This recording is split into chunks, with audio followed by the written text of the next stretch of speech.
And a great good Monday evening to all of you joining us here at the Marcia Week Show. It is 7 o'clock.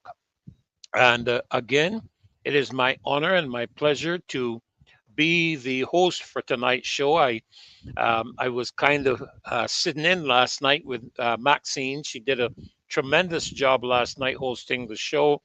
I think it was her first time, and I'm pretty sure that the next time I won't be needed to be around. Maxine is quite capable of handling the matter all on her own. But nevertheless, I'm here with you again tonight, and we have another great show lined up for you. We have a number of persons coming in. Of course, our own Kimar is going to be in tonight. So you're going to want to share, share, share, share, share. And of course, Rose is going to be back in tonight.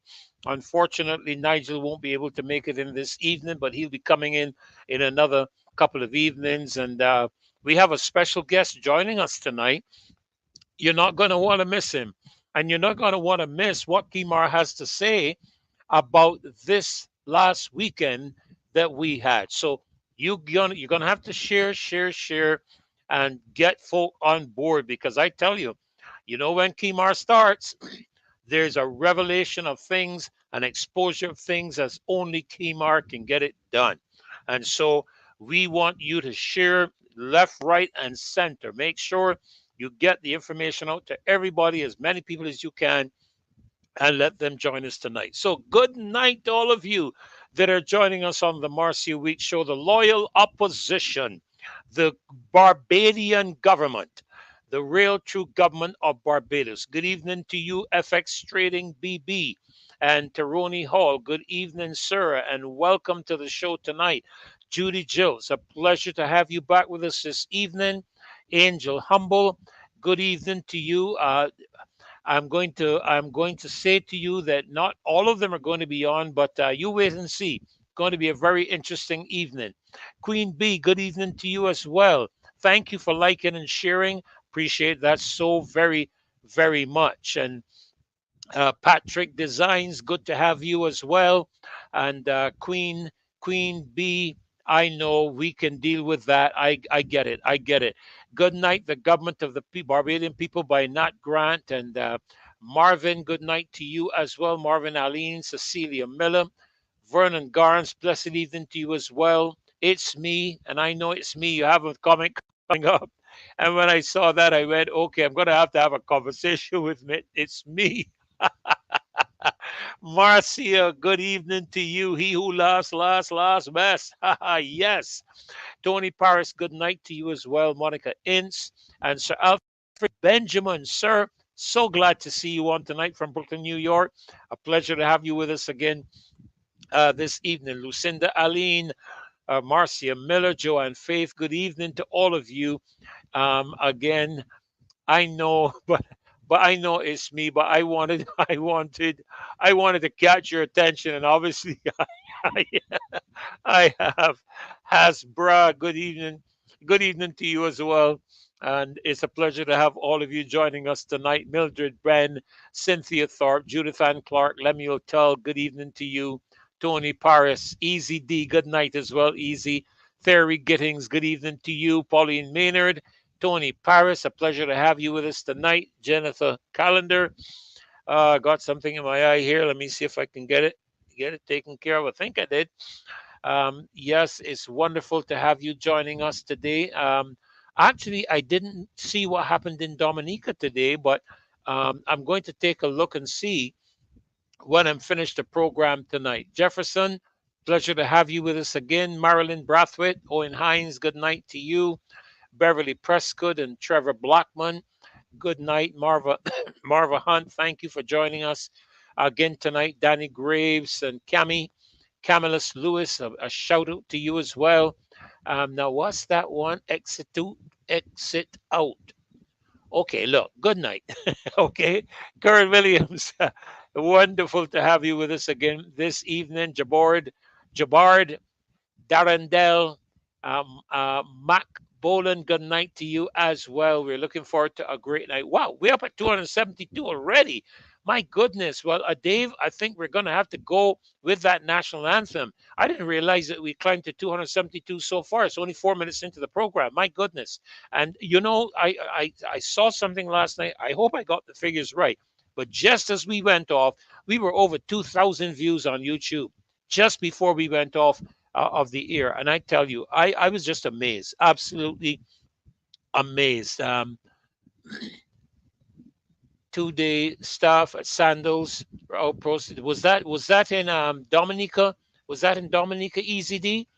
Um, because somebody said something about Dominica tonight, and I didn't get a chance to see it. Um, so we somebody just briefed me quickly on that. I didn't see it at all today, but anyhow, uh, Dave, let's prep this. Let's get this national anthem going this evening. We are the loyal opposition. The national anthem, ladies and gentlemen, of the Republic of Barbados.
Wow, wow. I am always marveling at our national anthem, and that, I mean, a tremendous rendition. I really have to find out which choir it is that has done that. The harmonies are just so lovely, beautiful, and the bass coming in there, I mean, I'm proud to just hear and just listen and to be a part of the national anthem every time we play it here on this show. Ladies and gentlemen, our national pledge. I pledge allegiance to my country, Barbados, and to my flag, to uphold and defend their honor, and by my living to do credit to my nation wherever I go. Every time I repeat that national pledge, I'm reminded that my primary responsibility is to my country and to my flag. My primary responsibility is not to a political party. And it is regrettable that many of our politicians today are more committed to a political party than they are to our country. They're more committed to a political party than they are to our flag. This is a pledge I learned from early in my school days in 1966 when Barbados became an independent country. I learned this in those early days. I was just about 10, 11 years old then, and of course I've just revealed my age, but it doesn't matter. I know I look good for my years. It really doesn't matter. But really, um, it's such an honor to represent my country and to stand for my country and to respect my country and my flag. That is what I have made a commitment to.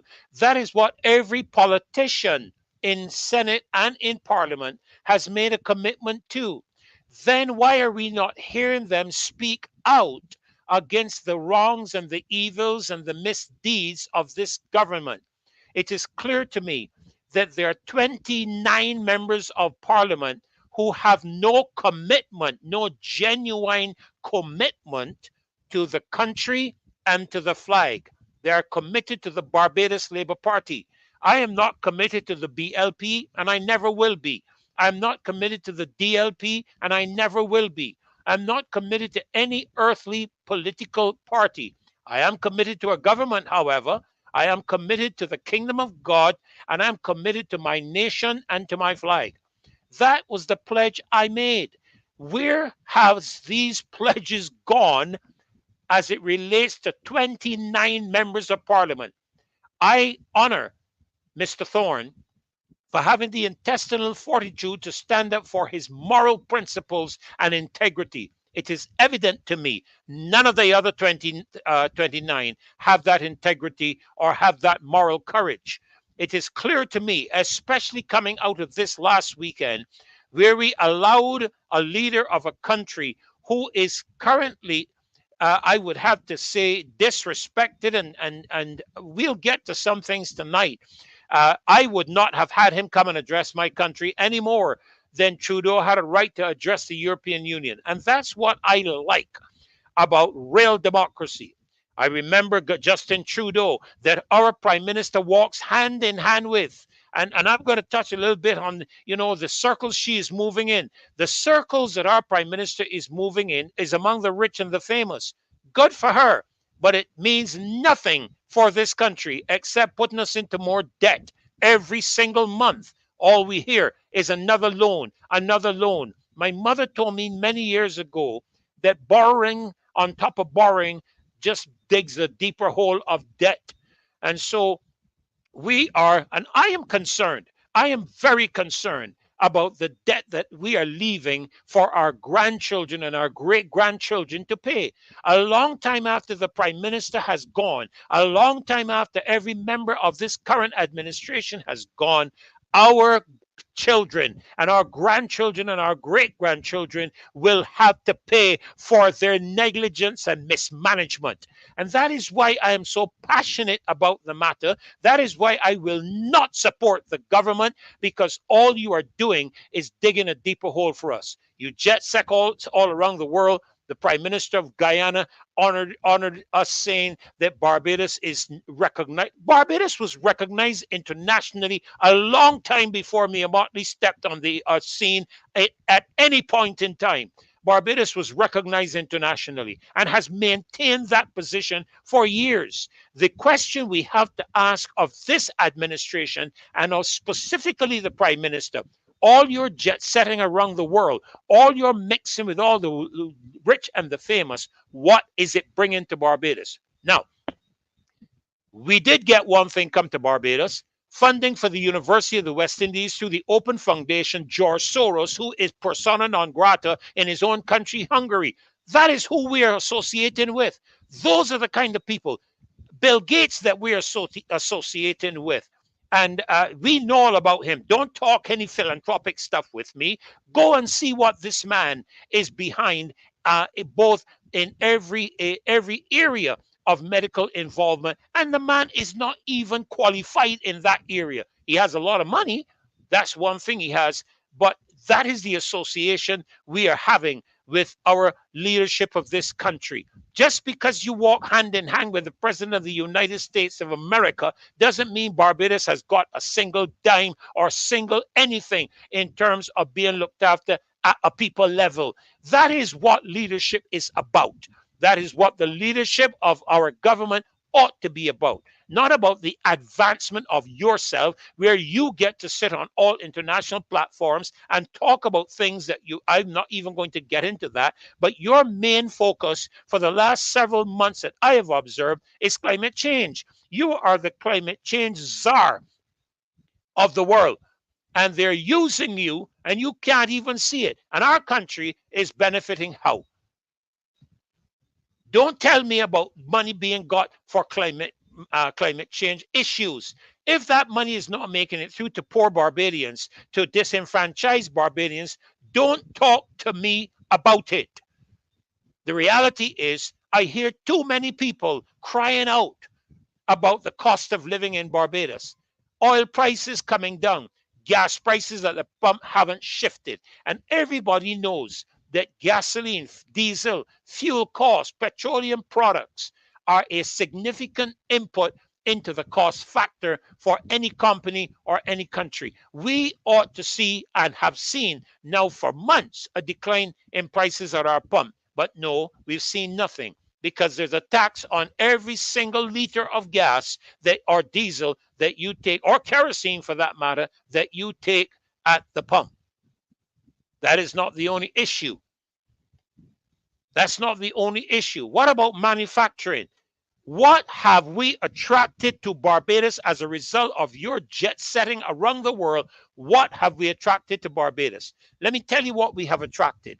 We have attracted investors who are buying up prime property in St. Andrew, in St. Joseph, on St. James, on the West Coast, on the South Coast, and building their condominiums and building their massive properties for their own personal advancement and aggrandizement and increase in wealth.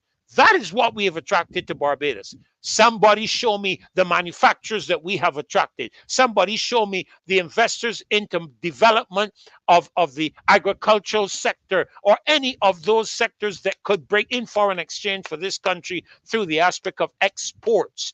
The reality is that all the jet setting around the world, all of the interaction, all of the sitting on platforms and talking has attracted no one to this country to come in and set up business that results in salaries and employment for Barbadians and foreign exchange for the country. That is what I want to talk about. I want to talk about that.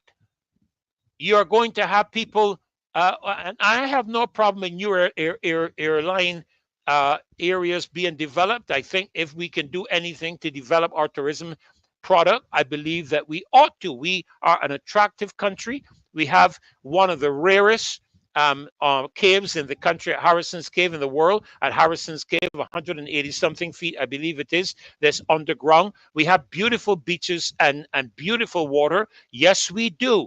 And we have actually a beautiful country. You know, one day we were on a motorcade, and I was just so overwhelmed going through the parishes of St. Philip and St. John, areas that we haven't driven for years. I used to drive a lot of these areas years ago when we were involved in what we would have called the June 500 rallies, and we were involved in checkpoints and all of that, and we got to see a lot of the country that we didn't know. But you know, Barbados is a beautiful country, and I can understand people wanted to come here and live. I don't have a problem with that. I believe that we need to, however, monitor it, manage it, legalize it in such a manner that we don't experience what Errol Barras spoke about, that one day we will wake up and find that we don't own Barbados. This is one of the things the Cayman Islands is currently facing, and I believe that they have or are moving toward ensuring that that country is not comprehensively sold out to expats. And I am telling you that we are attracting persons to come here to Barbados. Yes, they're going to shop, they're going to buy, they're going to use our electricity, they're going to use our water, they're going to pay all of those things. But what we need in this country are manufacturers. We need to be attracting people who will do development, manufacturing, building. When I say building, I'm not talking about buildings itself. I'm talking about, manufacturing products in the country. There was one time we had the Elite Shirt Company, and we used to do shirts. Of course, where Sheraton used to be an electronic company. When have we last seen that in this country? And you can skip over to St. Lucia and find a lot of the offshore companies shifted there. Why? Because the challenge of doing business in this current country is horrendous. Anybody who wants to do business in Barbados is getting frustrated. Of course, except those who want to do land development. And you're finding that as a Barbadian, it's taken ages for your plans, to make it through tongue planning to be approved. But these people can come in here and in two bats of an eyelid, they get approval. Why? Because they have the money. That's the money they have. And I'm not making any apologies on any of these matters. Last night we talked about the fact, and I stick to what I have to say. I said this during my campaign. The government has to account to the people of this country. And I'm not talking about any parish meetings where you got to propose the questions and present the questions and get shouted down and all this crap. I am not tolerating that. I will not lower myself to attend a single parish meeting to have anybody disrespect me. It's not going to happen. If anything, come on this show if you have the intestinal fortitude. Come on this show and have a conversation with us and the people of Barbados about the lack of transparency and the lack of accountability. How can I say that? Well, when last have you heard anything about the Hope Project? Who has given a response and a report concerning the sewage matter that Kimar raised? And what about the aspects of questions raised concerning property in Joes River and on the Scotland district where the Chinese are operating? Has anyone given an account with that is concerned? Has anyone even asked the Barbadian public if they want to be involved in these kind of things? Well, you see, people are not stupid. And that was one of the reasons I firmly believe the cybercrime bill was introduced to hinder and restrict the accessibility to information that will expose persons. And I am an open person. I don't care if it's the BLP, the DLP, the APP, the RPQ, or the DCN. I don't care. If you're wrong, you're wrong. And if you don't want to be exposed, as my mother used to say, if you don't want the heat, stay out the kitchen. It is as simple as that. I want to know where all of this money is going. All we can see is people in this country, certain people in this country getting wealthy, certain people in this country all over the place. And I'm telling you, without a shadow of a doubt, that money is passing. Money passed during the pandemic. And we know money passed during the pandemic because we know what certain pharmaceutical industries, pharmaceutical individuals and companies said to governments around the world, and we were no exception. None. We don't even have people giving an account for the number of deaths that happened during the pandemic, where persons were not even permitted an autopsy to ensure what their loved ones died for. You only had to die during the pandemic, and it was a virus death. Even if it wasn't, it was supposed to be reported as a virus death. That's the wickedness that our leadership in this country has been associated with during the pandemic. And I challenge any of them to come and deal with it on this show. Pfizer is facing, and I'm glad I called the name, Pfizer is facing class action lawsuits, hundreds of millions of dollars in the United States. 17,000 doctors around the world, 17,000 medical professionals around the world are calling on the international court to lock up politicians who have been involved in this debacle that we call a pandemic. People think we are here beating air and sending in misinformation and false information. It is misinformation and false information because it doesn't come from CNN. It doesn't come from MSNBC. It doesn't come from CBS. It doesn't come from any of those, Fox News or any of them. It comes from the people. It comes from the doctors. It comes from those persons who were Nobel Prize winners. But I'll tell you this, God doesn't sleep and God doesn't slumber. Let me remind the Prime Minister of Dr. Jerry Seal's statement to them at the opening of the acceptance of the government when they won the election outside of Government House, and Dr. Jerry Seal warned them, the people are watching you. And I'll tell you this, the voice of the people is the voice of God. So you better start listening to what God is saying, because the people are talking, but you ain't listening. What you're listening to is Asrat Ali. And Asrat Ali is not speaking for the people of Barbados. Don't even think he's speaking for the people of Guyana. He'll be speaking for one sector of Guyana, but he ain't speaking for everybody in Guyana. Of that, I am 100% sure.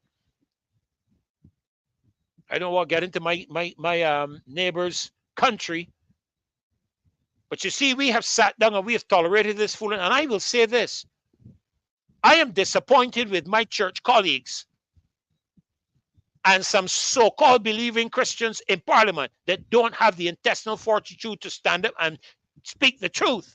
That is why I respect Mr. Thorne. Mr. Thorne got up and he spoke the truth. He said these things are wrong. And when they're wrong, you stand up and you talk. He that does, remember that old saying we had in school? He that does the wrong thing still. And my mother taught me to do the right thing. And I will always do the right thing. See this finger? I can move my finger around too, you know. I got my hands and I can move my hand around too. But that don't mean nothing. That don't mean nothing, ma'am. It means nothing to the people of this country. You have sold the soul of this nation. And you sold your own soul. And I speak to you from a number of different positions tonight. You have sold your soul to the devil. That is what you have done. Because those people out there don't care anything about this country. Charles Schwab doesn't care anything about this country. Joe Biden doesn't care anything about this country. Bill Gates doesn't care anything about this country. George Soros doesn't care anything about them little niggas down in Barbados. They don't care anything about us. You should be out there defending this nation, wearing our flag proudly. But instead of that, you're wearing a Sustainable Development Goals pin rather than a national flag. You are supposed to be the leader of the country, pledging allegiance to your country, Barbados, and to your flag. Yet you fail to wear your flag. No, let me chill down a little bit and ask Dave. Dave, put that ad up for me, please, for this motorcade on Saturday. Not an apology from the government. Not an apology from the government. The nasty stinking water up in St. Lucie, sorry. Not an apology. Not a break in the government coming out, and the Prime Minister is overseeing the Barbados Water Authority. Not a word coming out to give these people in St. Lucie a break from having to pay for water that they cannot use. Can't drink it, can't even boil it. And you're sending them bills. You should be ashamed of yourself, ma'am. Have you gone up into St. Lucie? I'm not talking about a parish meeting. Have you got out of your office and gone into St. Lucie and walked the streets of St. Lucie and apologize to the people in St. Lucie and tell them what you're doing to rectify the matter ASAP? That Sustainable Development pin you wear addresses provision of good water, fresh water, good water supply. And the people in St. Lucie have none. But I'll tell you this, the people of Barbados are going to make every effort to look after their fellow citizens in St. Lucie. And that is why on Sunday coming, today may be Monday, but Sunday coming on October the 27th at 2 o'clock in the afternoon, there will be a Clean Water is a Basic Right motorcade starting at St. Lucie's Parish Church car park and going through the parish of St. Lucie. And we're asking all of you, please, if we could get all 704 of you plus. I don't know how many are on YouTube or how many are going to be on YouTube tonight, but all of you, if you could just bring a bottle of water. You know, it doesn't have to be a big 5-gallon. It can be those, I think they're 5-liter or something like that. It doesn't matter. Look, even if it's a case of water, okay, that we can distribute in St. Lucie to our brothers and sisters who are seeing hell. Even in St. George, where I get clear water. I don't know if it's clean, but I filter all of my water that I use for drinking, and we boil all of ours for cooking and all of that kind of stuff, because these days you don't know what to trust when it comes to the water in this country. That was never something. And then you all go and send sewage into the water, talk foolishness about cleaning it up and all of that, like you think you can take care of every single virus and parasite in that water. What do you think this is? You think this is a joke? You know, in places in the world where it's not done for human consumption. It's done for farming and fisheries and those type of things. That's what it's used for. And you want to put it into our aquifers to feed this country? That is wickedness. And you need to apologize to the nation. All the rain we have following, what are you doing about it? What's happening with all the water that we have flooding this country every 5 minutes? All you can see coming out of the Barbados Meteorological Service is a flood warning or flood watch. You know why? Because the earth is saturated with water. What's happening with it? You complained about not having enough water. God bless the country with water this year, because there's still got praying people in this country. Clean water is a basic right, motorcade. Sunday, October the 27th, 2 o'clock. Please come join us at St. Lucie's Church. If you can't make it and you want to donate water, take it to 6th Avenue, Belleville, to Unity Workers Union office on 6th Avenue, Belleville. Drop it off there. It will be collected from there, and it will be transported to St. Lucie. All right? So I don't even have a chance to look at the chat. Dave, I hope you've been monitoring the chat too, because I tell you, I feel strongly on these matters when you talk about leadership. What leadership? For who? What leadership? What nonsense am I hearing Mr. Ali talking? What leadership? Leadership brings a value to people. That's what it does. Leadership enhances the life of people, lifts them up. Go around Barbados and ask yourself, everywhere I turn, every conversation I have, no matter who I'm speaking with, people are dissatisfied. You may think that you have a classroom or an auditorium full of red. But let me tell you, there's a country full of red, and it's not red for your party. It's red because that's what people are seeing. All they're seeing is red, red, red. They need a break, and you ought to apologize to them.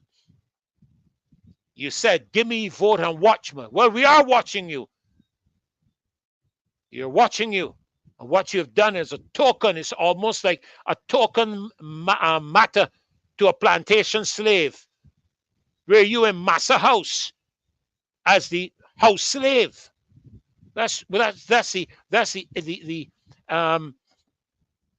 no problem. That's the whole matter. And I'm sorry, Mr. Nigel Newton can't be on tonight, but he'll be coming on. I tell you, Nigel is grieving at what he's seeing happening in this country, and the fact that we will not stand up, we will not speak out, because we're afraid. Afraid of who? What can mere man do to you? And I've often said it, don't cross swords with me. You have no idea who got my back. And I can tell you this, I've said it on this show before, and I'll say it again. He doesn't need an election to remove you from office. He can remove you from office without an election. He doesn't need one to do it. And the sooner you all wake up to the reality of that, the better. 29 of you can find yourself in the Queen Elizabeth Hospital all at the same time. I am happy today to tell you that God does not sleep and God does not slumber. And I found myself today, and I'm being very honest with you, I found myself today saying to God, saying to the Lord, Lord, if you don't deal with this, because this army is too big for us. See, you got all the big McGuffies on your side, and you've deceived even this wonderful young lady that made an appeal to this country in Barbados at the start of this new year as the leader of the Young Democrats, and now you bought her over to shut her mouth up. That's what you do. Not that I am any greater favorite for one side or the other. But I am disappointed when people who ought to have proper moral character are so easily swayed and bought. I'll tell you, there's certain people you're going to come to and ask to buy. You can't buy this mouth. And I know you can't buy Glyn's mouth. You can't buy Marcia's mouth. You can't buy Nigel's mouth. You definitely can't buy Maxine's mouth. You can't buy Kimar's mouth. You can't buy Rose's mouth. There are none of us that you can buy. So you're not going to come. You're not going to come with that foolishness. But we are disappointed. I'm not disappointed in that the young lady has done it. I'm disappointed in that she didn't have the moral courage to look at you and say no. What? To go and run in a seat? To get into Parliament? You know, there's a verse in the scripture that says a good name is worth more than rubies. All you have is your name. And when you lose that integrity, it is incredibly difficult to restore it. That is what we're dealing with in this country. That's what we're dealing with in this country. And we're going to get the president of Guyana, instead of staying home and fixing the stinking mess in his country that he has created in a racist society with the Indians on one side and the Negroes on the other, instead of he staying in his country to try and bring healing and unity to his country and fairly distribute the wealth that they have got. 500 and what? Excuse me, 500 and something. I think it is on the ad. 500 and something, 585 million US dollars deposited into the oil bank account of Guyana. I wonder how much of that is going to make it into Barbados for the next general election, because you see, I see two people like two peas in a pod. Politics has a way of creating strange bedfellows, I am told.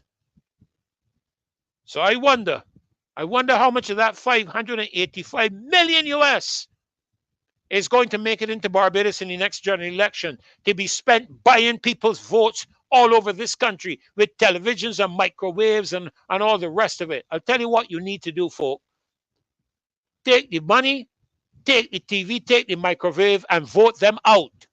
That is what you do when you're dealing with people like that. Give me your vote and watch, man. Well, we're watching. We are watching supermarket prices rising every week. We are watching schools discipline declining at a rapid rate. We are watching a school, educational system that is not addressing the decline of subject content in our scholastic system, in our educational system. I create words, all right? I'm a Webster, so don't be too concerned. I'm a Webster. I'm a Webster. If Webster can write a dictionary, Ferdy can too. So I create my own words. But we have an educational system. We can't send our children to school and know they're going to school and they're safe. We got a decline in the educational level, with children leaving school with very low levels in terms of their CXCs, some leaving without CXCs. Declining quality of education in our secondary schools. People coming out of university and can't find a job. And you're going to tell me you jet setting in the world and the world is amazed at your leadership? What leadership? That's foolishness. That's foolishness. What leadership? How is it affecting the people in this country? How is it resulting in an increase in the standard of living for the people in this country? How is it assisting with that mother who has to pay for the children on a public transport bus, where the bus fare is now, what, $3.50 one way?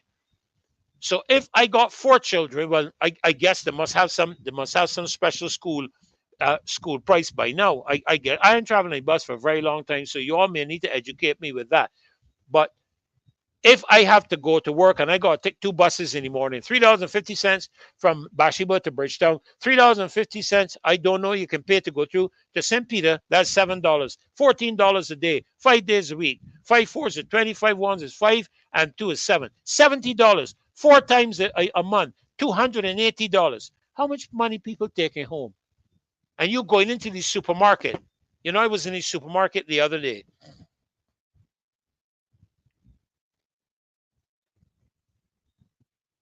And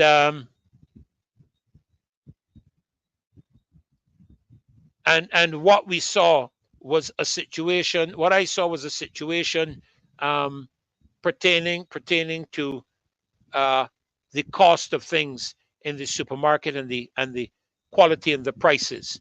And just getting a message from Rose. She was supposed to be on, but has had an emergency, so she may be on a little later. But we just pray that everything is okay with her and nothing too serious. But nevertheless, so I am on the aisle, and I'll tell you, I am on the aisle of Popular Supermarket up in Kendall Hill, and I'm on the aisle where we're purchasing pasta. And there's a young man there putting out Swiss products. And as I was looking, I was asking him a couple of questions on prices. He said, "You don't buy Swiss?" I looked and I said, "I used to buy Swiss, but I can't afford to buy Swiss anymore. Now I have to look at price." And a couple of people around me said, "Boy, you don't know how right you are. There was one time we used to look at brand, but today we're looking at price." I see people coming in the supermarket and picking up 2 and 3 things and looking back at the price on the supermarket shelf and picking up what is the least expensive for them to buy. So people are no longer, and you're going to talk about healthy living? What nonsense! How you mean healthy living? How about creating a basket of goods and sitting down and so helping to subsidize the aspect of farmers in this country that we can actually afford to buy sweet potato and yam and eddos and those kind of things, potato and we used to get the red sweet potato, the yellow sweet potato. I don't know a whole lot about it. Just a child, I used to go with my mother. They used to go to the field and buy the rod or something like that, and you could afford to have got something then. But now you're coming into a situation now today. Um, you're coming into a situation now today where people can't afford to eat healthy. What? Eat healthy what? You want mothers and fathers to buy healthy snacks and food for their children at the school. Have you gone into the supermarket recently and look at what the healthy snacks cost? I pick up a half dead piece of nuts from Popular, and I say Popular is one of the more reasonable supermarkets in the country when it comes to prices. And I pick up the thing nearly $10.99, and I said, "But this is a joke." I picked this up in the Cayman Islands. I turned to my wife. I said, "I buy this in the Cayman Islands for $2.49 CI, and one CI dollar is $1.23 US. So that's about $4 US. That's 8 Barbados dollars in a country where you pay taxes on everything coming into the country when it comes to food, and no taxes on your salary. Over here, we are paying taxes on our salary. We are one of the highest taxed countries, islands in the Caribbean. When they were in opposition, they campaigned against the 17.5% increase in VAT. Now they're in office and they can do something about it. They did nothing. So don't talk to me about leadership.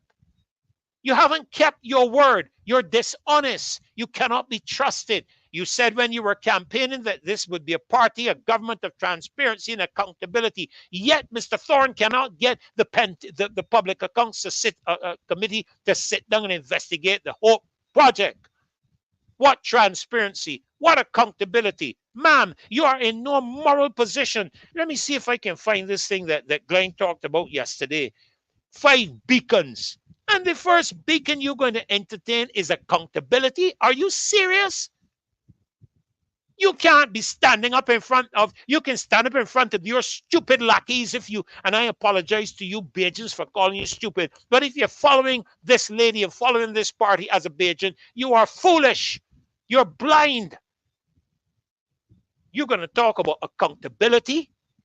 And you haven't given accountability to this country for your tenure as prime minister to this point in time. What have you brought to the table for the people in this country to benefit from? Respect. What respect? People get into those parish meetings and have to have their questions vetted. And if they ask something that is a challenge, the way you speak down to us. Listen, I was watching something recently in the United States, and y'all, some of y'all going to love me or hate me, I really don't care. And I hear former President Obama going out and start speaking down to his black brothers. All of a sudden, they're black brothers. He ain't been nowhere about the political scene for the last 4 years. All of a sudden, he out of some cold fridge area to talk to his black brothers, to tell them they're not men if they're intimidated. But listen, let me tell you something. Don't talk down to people. When you talk down to people, you may be saying something right. But when you talk down to them, they look at you and they tell you, goodbye. Get out of my face. You're going to talk down to people so people can't challenge you on your failures, and you give them a response. You haven't fired your Minister of Education after nearly 7 debacles in the educational department that she is supervising, she's overseeing. But you change the constitution of the country to facilitate her being able to be put in the Senate. That's what you did. I don't know what she has on you. Don't know. But you haven't fired her. And there are a lot more of them that want firing because they're not delivering on their promises. You're not delivering on your transparency and accountability. You talk about solutions. Well, that's what this show is about, because a part of solutions is criticism. That's what it is. When you are criticized, you have to look for solutions, and you're going to look to the people for solutions. When you ran in 2022, you ran because you had these solutions. Why are you coming to the people to ask them to come forward now with solutions? You have them. You're jet setting all over the world. You have interaction with the biggest global leaders and elitists in the world, with Charles Schwab and the leaders of Davos and the World Economic Forum and the World Health Organization and in the United Nations. You don't need solutions from us. Barbadian citizenship, we're proud of our citizenship, huh? We're disappointed that you are not. We're disappointed. And I know that some of you in that party that I was in, my brother and sister, I believe, are still in it. God bless them. That's one of the things about democracy. You have a right to choose. You can talk about Barbadian citizenship. When we started this show tonight, we started with the national anthem and the national pledge. And that national pledge says, I pledge allegiance to my country, Barbados, and to my flag, to uphold and defend its honor, and by my living to do credit to my nation wherever I go. Instead of that, you're doing credit to your Barbados Labour Party, meeting with Chinese Communist Party leadership at Roebuck Street, not at government headquarters. If it was something to do with the government of run the Barbados, you meet at government headquarters, not at Roebuck Street. Selling our country out. I'm tired of it. And it's a voice. This is a voice that you're not going to hear go away. You're not going to hear it go away. You cannot buy me. You cannot give me a position. Somebody said to me on one of your lackeys saw me post something on Facebook and had the disrespectful audacity to suggest to me that I was being this way because I didn't get what I want. Didn't get what I want. I wanted nothing from you. What foolishness are you talking about? There's nothing that I have to have in my life that you or the Barbados Labour Party government can stop coming to me, because the day you try, you will find an angel, you will find a God who will defend me, and he will kill you if he has to. Try it if you want to and see what he does. I'm not afraid of any of you. God hasn't given me that spirit, and neither has he given the members of this loyal opposition or the citizens of Barbados. That is why we are standing up. No, Stefano, no more corned beef and biscuits. Don't come with it. Don't come with it. Don't come with it. We have a government that talks about caring for the people. We care. We care. If you cared, you wouldn't have had Ali coming here to address your party this weekend. You would have found the young Prime Minister from Grenada, a diligent and respectful young man. But instead of that, you see, you're holding the picture there that we got on the thing in the joke. Dave, somebody said I don't like to see it. Bring it up for me. Bring up that picture for me, Dave, if you can find it. That picture that we did to the ad today. If you can do it, I don't know if you can get it done. When you see an image like this, and we can't get milk in the country, but you bringing in milk from Guyana, which I understand is a country that don't really major in dairy products. I don't know, so I'm told. I'm asking the question: does Guyana have a major dairy farming industry? I don't know. Don't know, but I understand that the milk that is coming in from Guyana is powdered milk mixed with water. Why can't we then import from Trinidad, Kerrygold milk, Carnation milk, and the other milks in the bags, 1,500-gram bags, that are prohibited from coming into the country to protect our dairy industry? But we get in milk coming in from Guyana. And the dairy industry, Pine Hill Dairy, had to turn around because of whatever is happening at their facility to bring in milk from Jamaica. But you got arrangements with Guyana for milk. You got arrangements for Guyana for the black belly sheep. And we got an individual here talking because it is in his interest to talk foolishness to the people of this country. What are black belly sheep doing in Guyana? Guyana can buy, was the meat that's come from a sheep again? Veal? Is veal? Guyana can buy veal from Barbados. Why are we sending our sheep down in Guyana? Home drums beat first is what my mother told me. Home drums beat first. You sending stuff down into Guyana? Thank you. That's not the one that I posted. I didn't like all that stuff sticking up around it because I didn't know if the people would want me to take it down. But that's the imagery there that we have. That's the imagery there. So what compromises going on to maintain that relationship? What are we being exposed to? And don't get me wrong, please, folks. I'm not accusing the Prime Minister of getting personally involved with the President of Guyana. I am not saying that. Get that clear.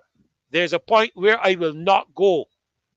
But when you see those kind of relationships, you see the same kind of thing with Bill Gates and Melinda Gates. These are names that Africa don't even want to hear. We sucking up onto them. Foolishness. These people that have no interest in niggers of any kind. I apologize for calling us niggers. But that's what they call us. And we just had a breach at our BRA, and we got a minister talking foolishness about there nothing serious. Wait. Let me see if I can. Let me see if I can find this. Let me see if I can find this thing here quick, because I can't believe the hogwash that I hear coming out of ministers' mouths in this country. I really can't believe it. Let me see if I can find it, because there are people who think that we get here and we talk. I don't deal in matters of misinformation and false information and disinformation. The government did that throughout the entire pandemic. I don't get involved in that kind of stuff. All right, let me see if I can put my finger on this thing here quick, because Mr. Nigel Harper, I think is his name, Neil Harper. My apologies, Neil. Please forgive me, Mr. Neil Harper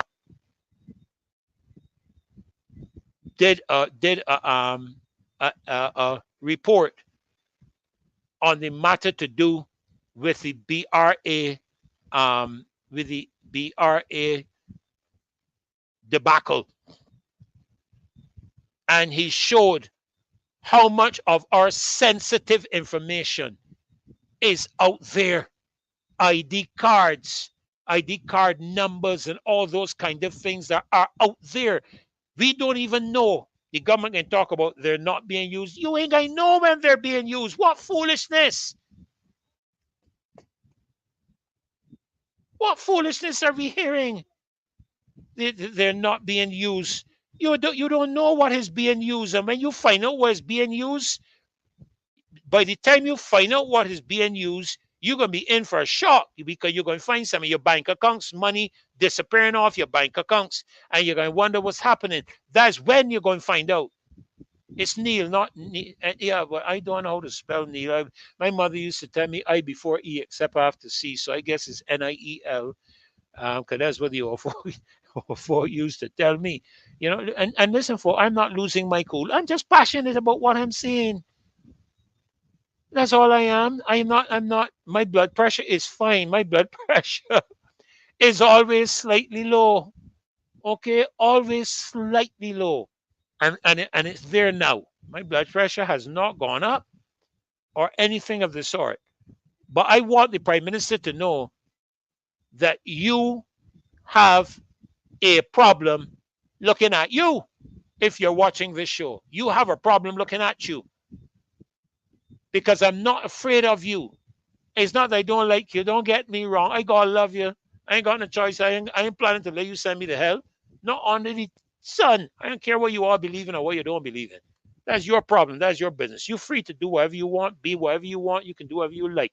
That's the freedom God has given to humanity. They can curse him. They can do whatever they like. They can change the genders. They can do whatever they like. Okay? No, easy. No domestic violence with me. None. My wife is a wonderful lady, and she probably will beat me in a fight anyhow. Anyway, um, but I wouldn't do that.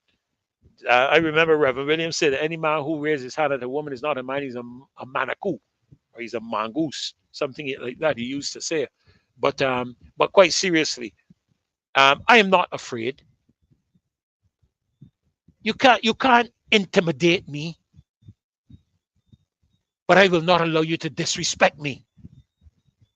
I will not attend a parish speak or parish meeting for you to disrespect me. If you want to have a conversation with me, come and sit down and have a conversation with me. I'm available. My number is not hard to find. All of you in the Barbados Labour Party know my brother and my sister. Call them if you want the number. Call Marcy if you want my number. I got several people who called me on different occasions, get my number from Mark. Call me and let me sit down and have a conversation. I had a father of one of the prominent politicians in the Barbados Labour Party called me and wanted to have a conversation with me. And I went by his home. And he took me through his home and we sat down and we talked and whatnot. And I was very respectful to him. Very, very respectful. I didn't agree with him, but I was respectful. I don't have a problem. Come on this show. Come on this show. If you have the intestinal fortitude, contact us and let us know when you want to come on the show. And we will prep it. The ads will get prepared and we will prep it. And we are not going to ask you anything before prep you like how to do it up in the States and give you the questions before you get out there for some of the for one of the candidates. We are not going to do that. No, no, no, no, no, no, no, no, no. The loyal opposition will ask you the questions. Right? That's the invitation. You have a standing invitation to come here. You can get up in the weekend and talk about the 5 beacons for this country: accountability, cleanliness, respect, solutions, and Barbadian citizenship. I heard Blaine reading these things off last night. And I kept quiet because I wasn't the host of the show, right? Maxine was the host, and Maxine did a tremendous job last night. I must tell you, she did a tremendous job, and she's to be honored for the job she did, and she's going to get better. I hope she gets to share to host some other shows. She's a fine individual. She's very well educated and informed, and she is an honorable individual. She is an honorable individual, right? And I learned a lot from her. And I thank God for her involvement here on this show. And we need more people like that who will come and who will speak. I was trying to find that article that Neil Harper wrote, but I can't put my hand on it, to do with our information. Our information for thousands of Barbadians is out there, folk. And we got a silly minister here that can talk about you don't see any signs of them. When those people start to do things with your information, you don't see the signs. All that will happen is that you will arrive somewhere, expect something, and find out it ain't there as you thought. That's how those people, you think these people born yesterday and their technological capabilities arrived last night? These people spend their lives doing this. That's why Neil Harper said to us what he said. This is a man that is sought after internationally, a Barbadian, a cybercrime expert. When I started to read the guy's qualifications, I began to run out of breath. And you're gonna come to the people of this country and talk nonsense about accountability and respect? If you respect the people of Barbados before you leave this country to make decisions, knowing that you are employed by us to do a job, you would talk with us first, especially when there are things that you're committing this country to that have ramifications for a long time after you dead and gone. You don't just do it because you're the government, you're the prime minister. You work for the people of this country, the taxpayers of this country pay your salary. And if we really want to get nasty, don't pay no taxes. How many of the 200 and something thousand or near 200,000 people are going to lock up in jail for not paying their taxes? How big jails you're going to create? How many fines you're going to have? But the people of this country, like, they don't have the intestinal fortitude to get up and get serious about taking their country back. I've never seen the Barbados Labour Party fall to this level in all the years that I've known it, in all the years of the Tom Adams and the Bree St. Johns and the Henry Fords. I've never seen this party come to this level until Mia Mottley has taken control of it. And Owen Arthur warned us. I didn't mean to do this today, but if you can find that video with Owen Arthur, find it for me. You know, in the name of my children and my grandchild, that I want to live in a country where there's freedom of expression. That I want to live in a country where no despot can feel that they should hold the destiny of my children and my grandchild in their hands. And that Mia Mottley is a menace. She's a menace because she's a despot. She's a menace because she's a despot, believes that she has a right to be a despot. She would try to be a despot with me. And I want to end by saying this. My parents sent me to school so that I should not be a boy in the yard for any despot in this country. And I will be true to them and true to my children by fighting this despotism that is taking.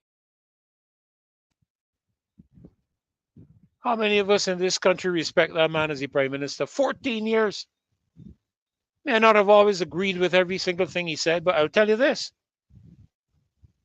He had an incident that put him in the diagnostic clinic. I believe that was the hospital at the bottom of Beckles Road.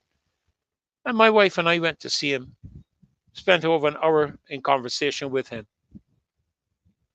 remembering the disrespect that she paid to a man of the caliber and character of Owen Arthur. In spite of the fact he asked her not to do a specific thing, she turned around and did it anyhow. That is the disrespect. And if you're going to disrespect a man of Arthur's standing, imagine what you will do with people underneath his level of position in the country. And he looked at me and he said, "Young Nichols," that's what he used to call me, "I have done my part. I've done my duty. Now it's up to you to do yours." And I didn't even know what he was talking about. But here I am on the Marcia Week show. And if this is the part of my duty I'm to fulfill for my country, then so be it. Well, I'm looking on the screen here in the back, and I'm seeing Ms. Corbin has arrived. Rose, it's so good to have you join us tonight. Just unmute your mic. The only thing I will say is that Kimar is scheduled to come on at 8 o'clock.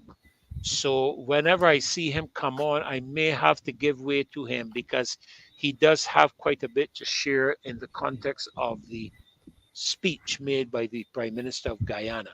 But I did see your message that you had an urgent situation arise, and I Yes. did mention it to the loyal opposition, and we were hoping it was nothing too serious.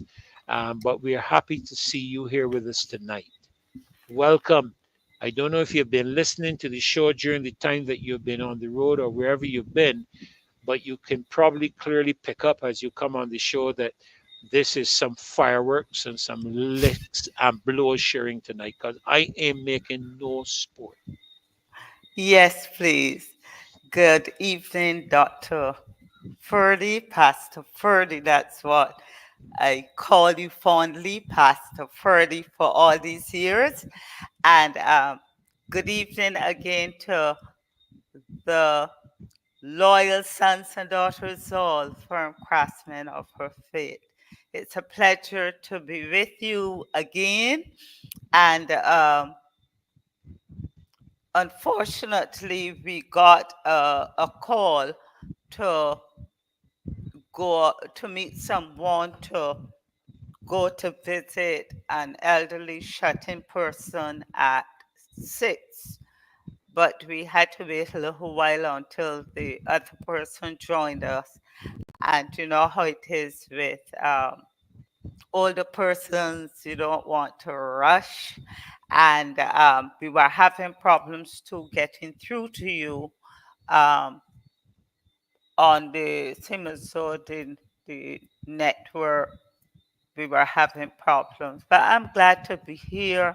It's not an emergency, but it was a call to that we needed to respond to. And I heard you on, as soon as I got in, I was able to reconnect to YouTube, and I heard you, Pastor Ferdy. And I want to pick up from last night. I could not help but keep going back to these so-called beacons, and the one which I would have shared, um, the first beacon, and where the Prime Minister said that is reported to have said that she's tired of Barbadians only wanting to complain, bring solutions. And she spoke of those waiting to undermine and undervalue the country. And I thought that that was an offensive remark.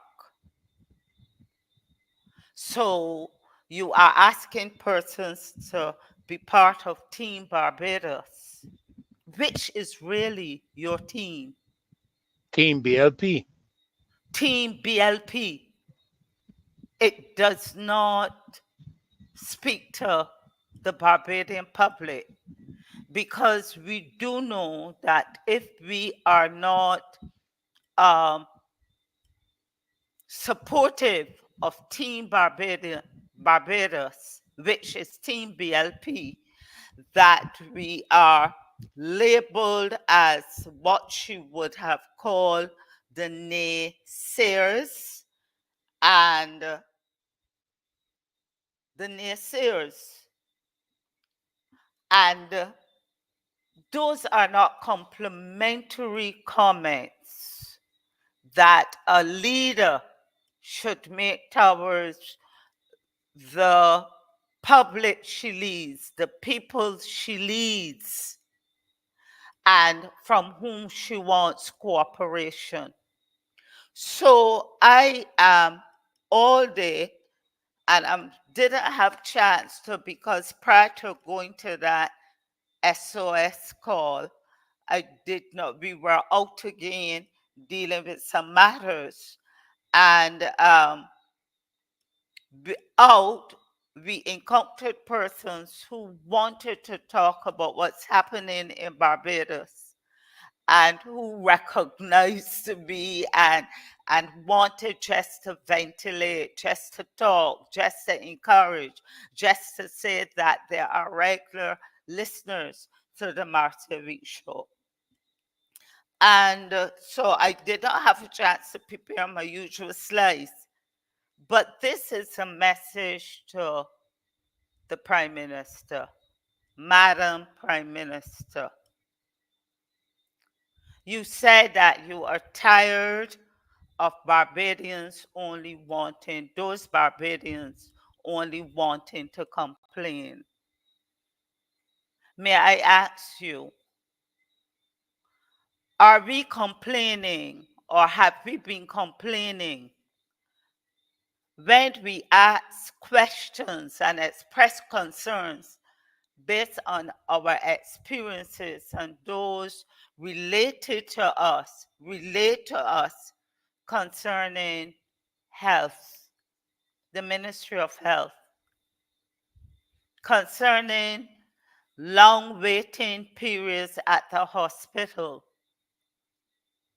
in accident and emergency, long periods waiting to be admitted because there's a shortage of bed.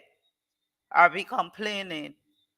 Are we complaining when there is delayed surgery, life-saving surgery, but we hear that they don't have the vital and necessary equipment to carry out those life-saving surgery, and we have to go and come again, prolonging our illnesses and the stress and distress related to those delays? Are we complaining when we hear that that x-ray cannot be done because they don't have the equipment? Are we complaining, Madam Prime Minister, when we go to the pharmacies, the government pharmacies, at the hospital, at the polyclinics, and we're told that there is a lack of, there's a scarcity, they don't have basic medication through the Barbados Drug Service? Are we complaining? Should we keep quiet? You yourself said that you want all Barbadians to remember, Madam Prime Minister, that if they see anything, to speak up, because creating a society of silence is dangerous. Should we be silent?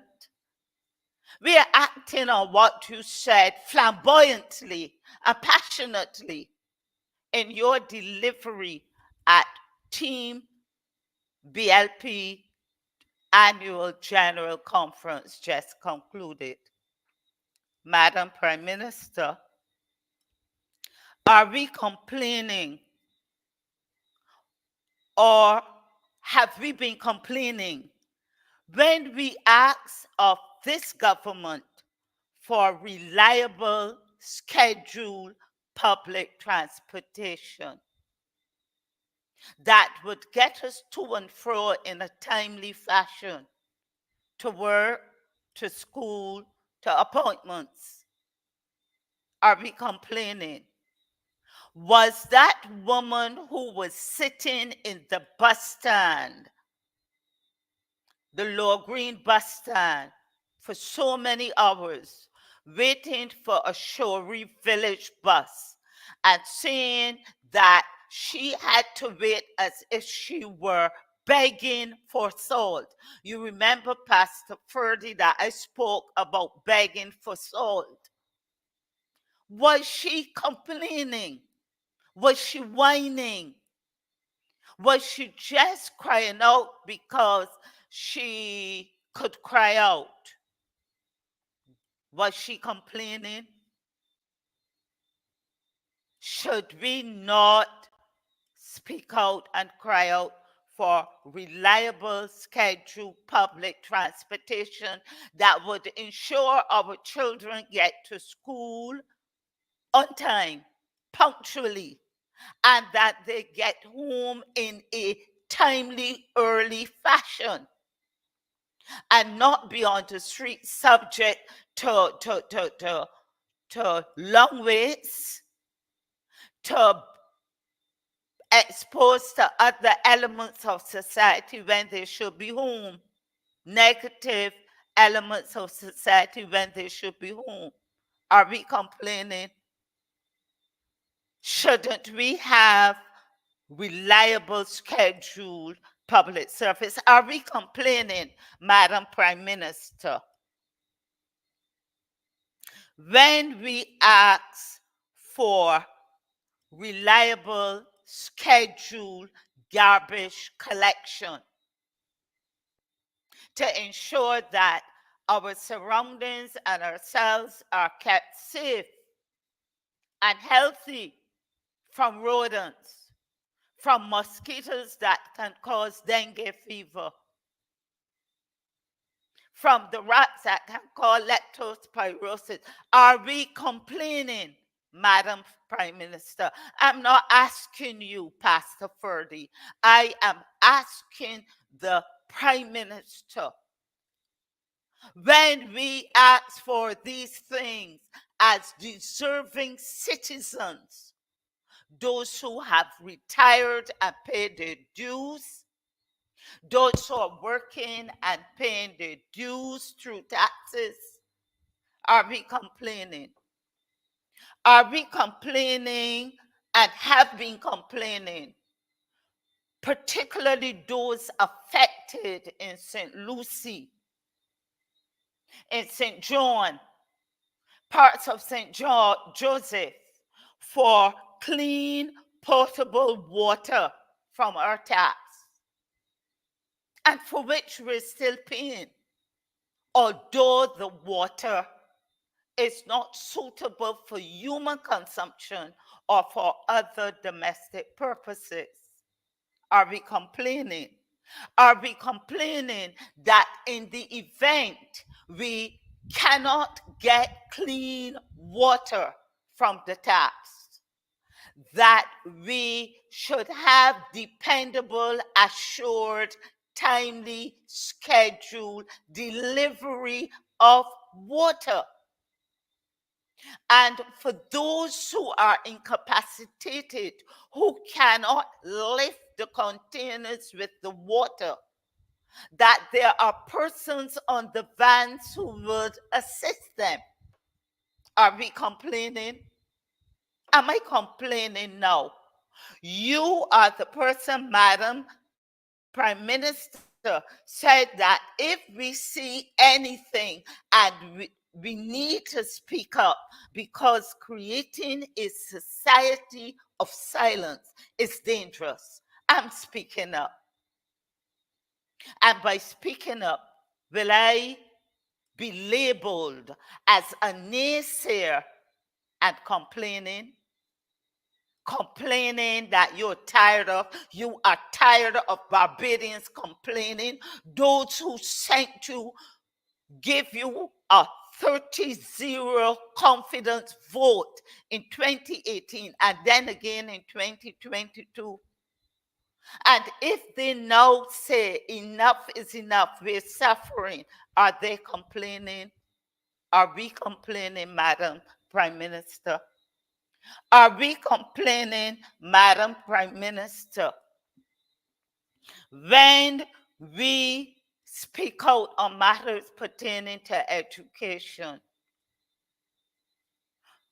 have we been complaining when we spoke about that IDB survey and we said it should not have happened, and the lukewarm apology that was tendered? Are we complaining when we were told that there was a certain kind of disturbing designation of bathrooms at the St. Philip Primary School? Would that be complaining? Or would that be voicing our concerns and asking what's happening? Please correct it. Please address it. Are we complaining? Have we been complaining, Madam Prime Minister, when schools had to be closed down because of environmental, industrial issues, and teachers and staff and children could not attend and learn and work in that environment? Should we have kept silent? Are we complaining? Are we complaining when we speak about violence in the school and then we get a canned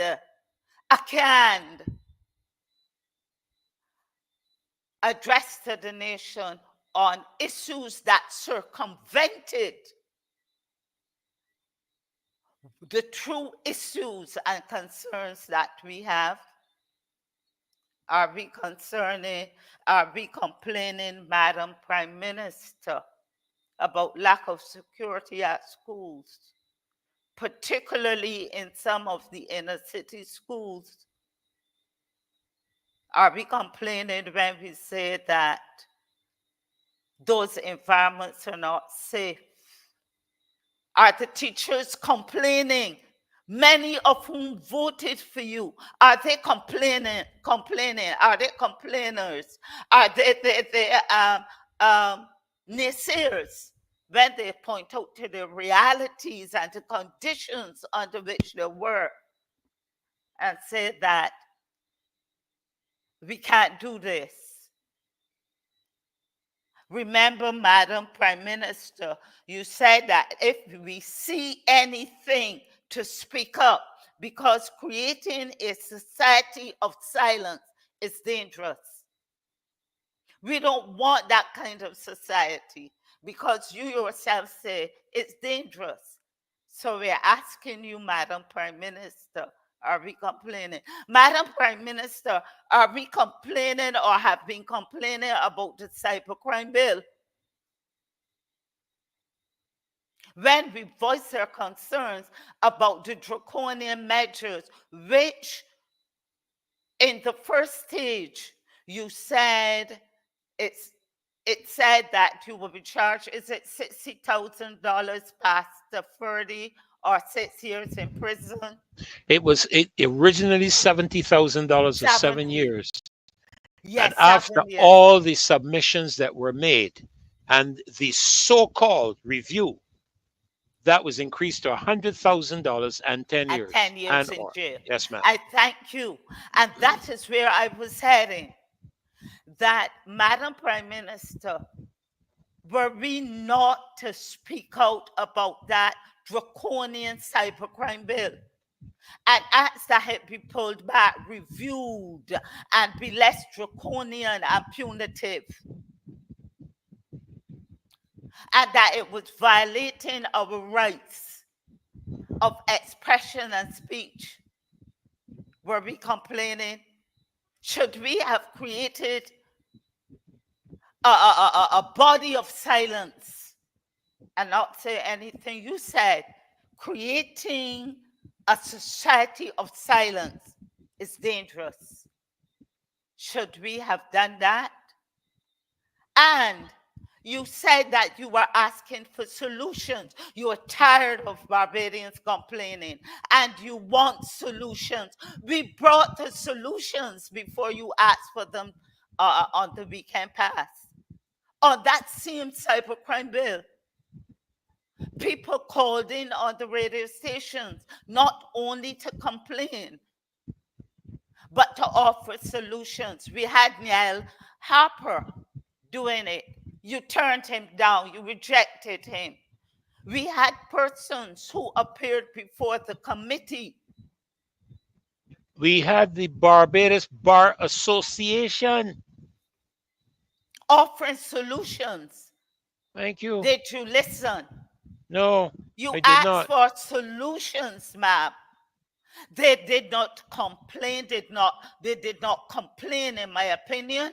They researched and they brought substantial information supporting from the various quarters. You had persons appearing, including Pastor Ferdy here, appearing before the committee. And what we noticed was the dismissive belittling of those persons who made submissions by the chair, Mr. Hinkson. And what did they do after the body of information with solutions? What did you do? You punished us for responding. You punish us for speaking out by saying, we gonna send it up now to $100,000 or 10 years in jail. And or 10 years in jail, And which or means 10 years in you can jail. pay the $100,000 and still go to jail for 10 years. Are we complaining? Have we been complaining? Or should we have created, or should we have become a society of silence and not speak out?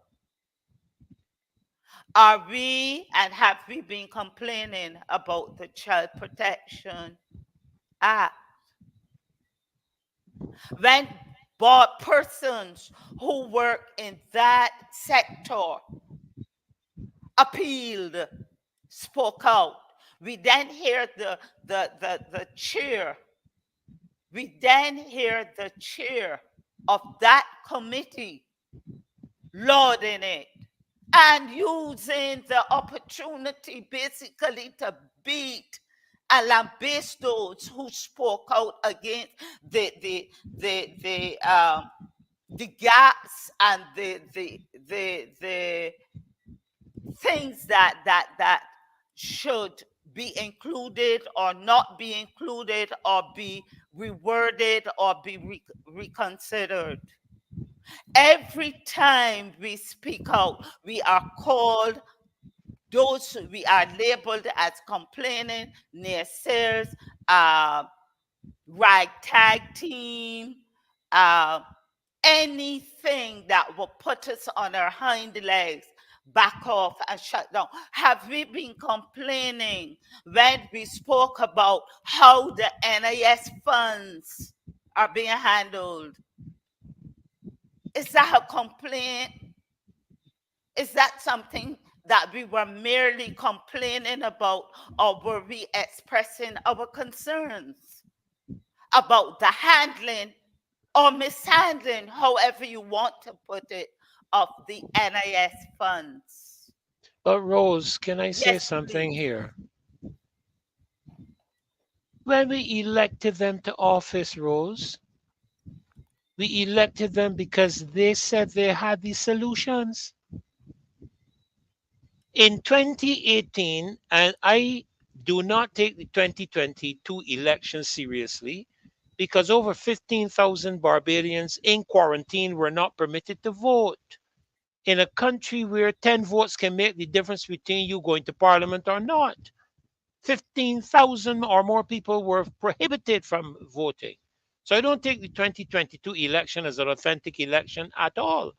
But even so, you said, give me your vote and watch me, which suggests to me, Rose, that you have the solutions. Why are you asking us for solutions now? Because we have been complaining. We've been duped. We've been duped. That's the truth. We've been duped, Rose. I don't know if it was the Kool-Aid. I don't know I if it was the know, Kool-Aid. I know I did not drink of it. No, no, And no. I therefore, no. probably that is why I can come here and ask, look at the speech given and identify things over the last 6 years that have remained consistently unattended to, mismanaged, left unanswered questions, and ask, are we complaining? Are we complaining when we express concerns about the debt that the country is being put into? Are we complaining for accountability when we say we are boring but we don't see where it's going? Are we complaining? Or Well, are we exercising our right, our intelligence to ask questions and expect answers that are truthful and that are transparent? well, Rose, I just waiting for Kemar to pop in because he's supposed to come on at 8:30. But I'm going to ask you. I don't know how many of the others here will ask you to do this too. But do you have all of that you just shared written down? Out my head, sir.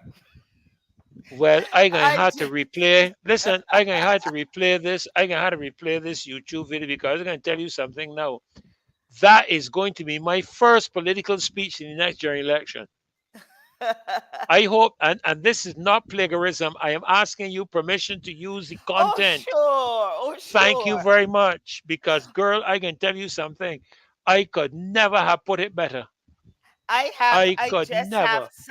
subheadings like health, Uh-huh. public transportation, garbage collection, water, Are we education. complaining?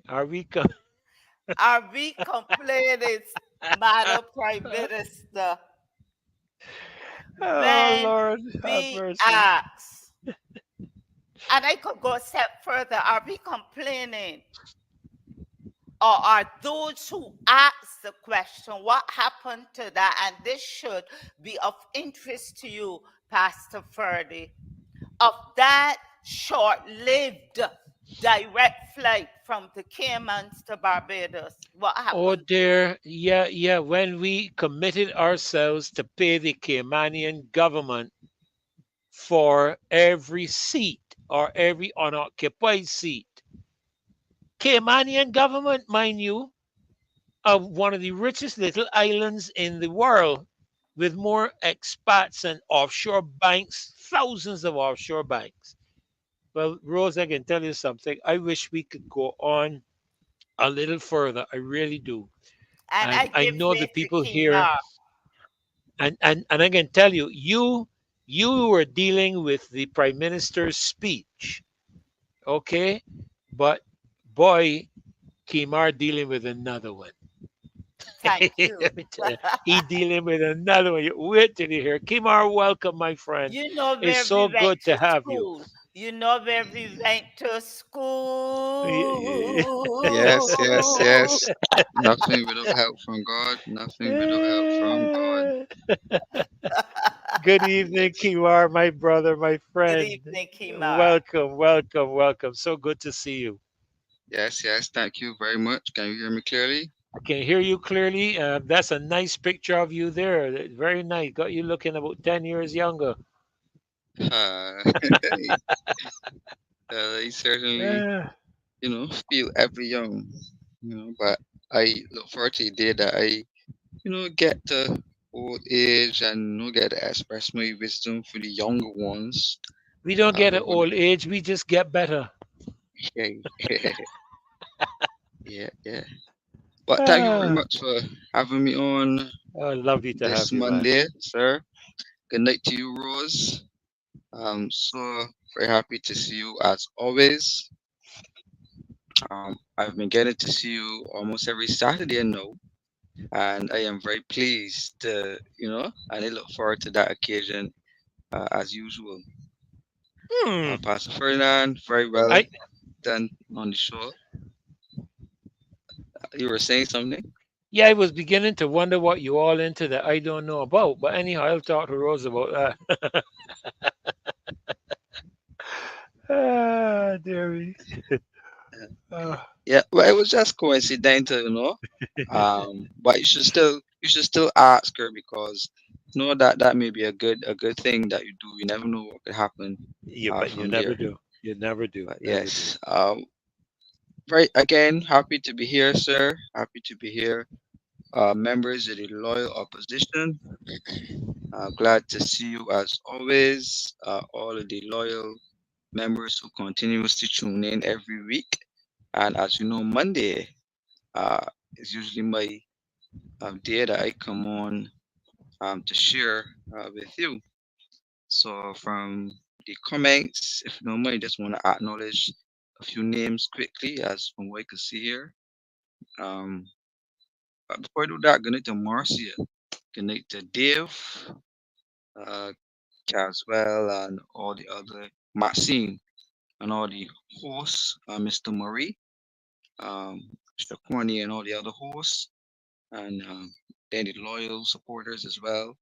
So we're seeing Wendy Ford Griffith, Lucinda Allen, Beverly Prescott, as usual, Peter King, FX Trading, it's me and all the others, Tyrone Nurse, and everybody.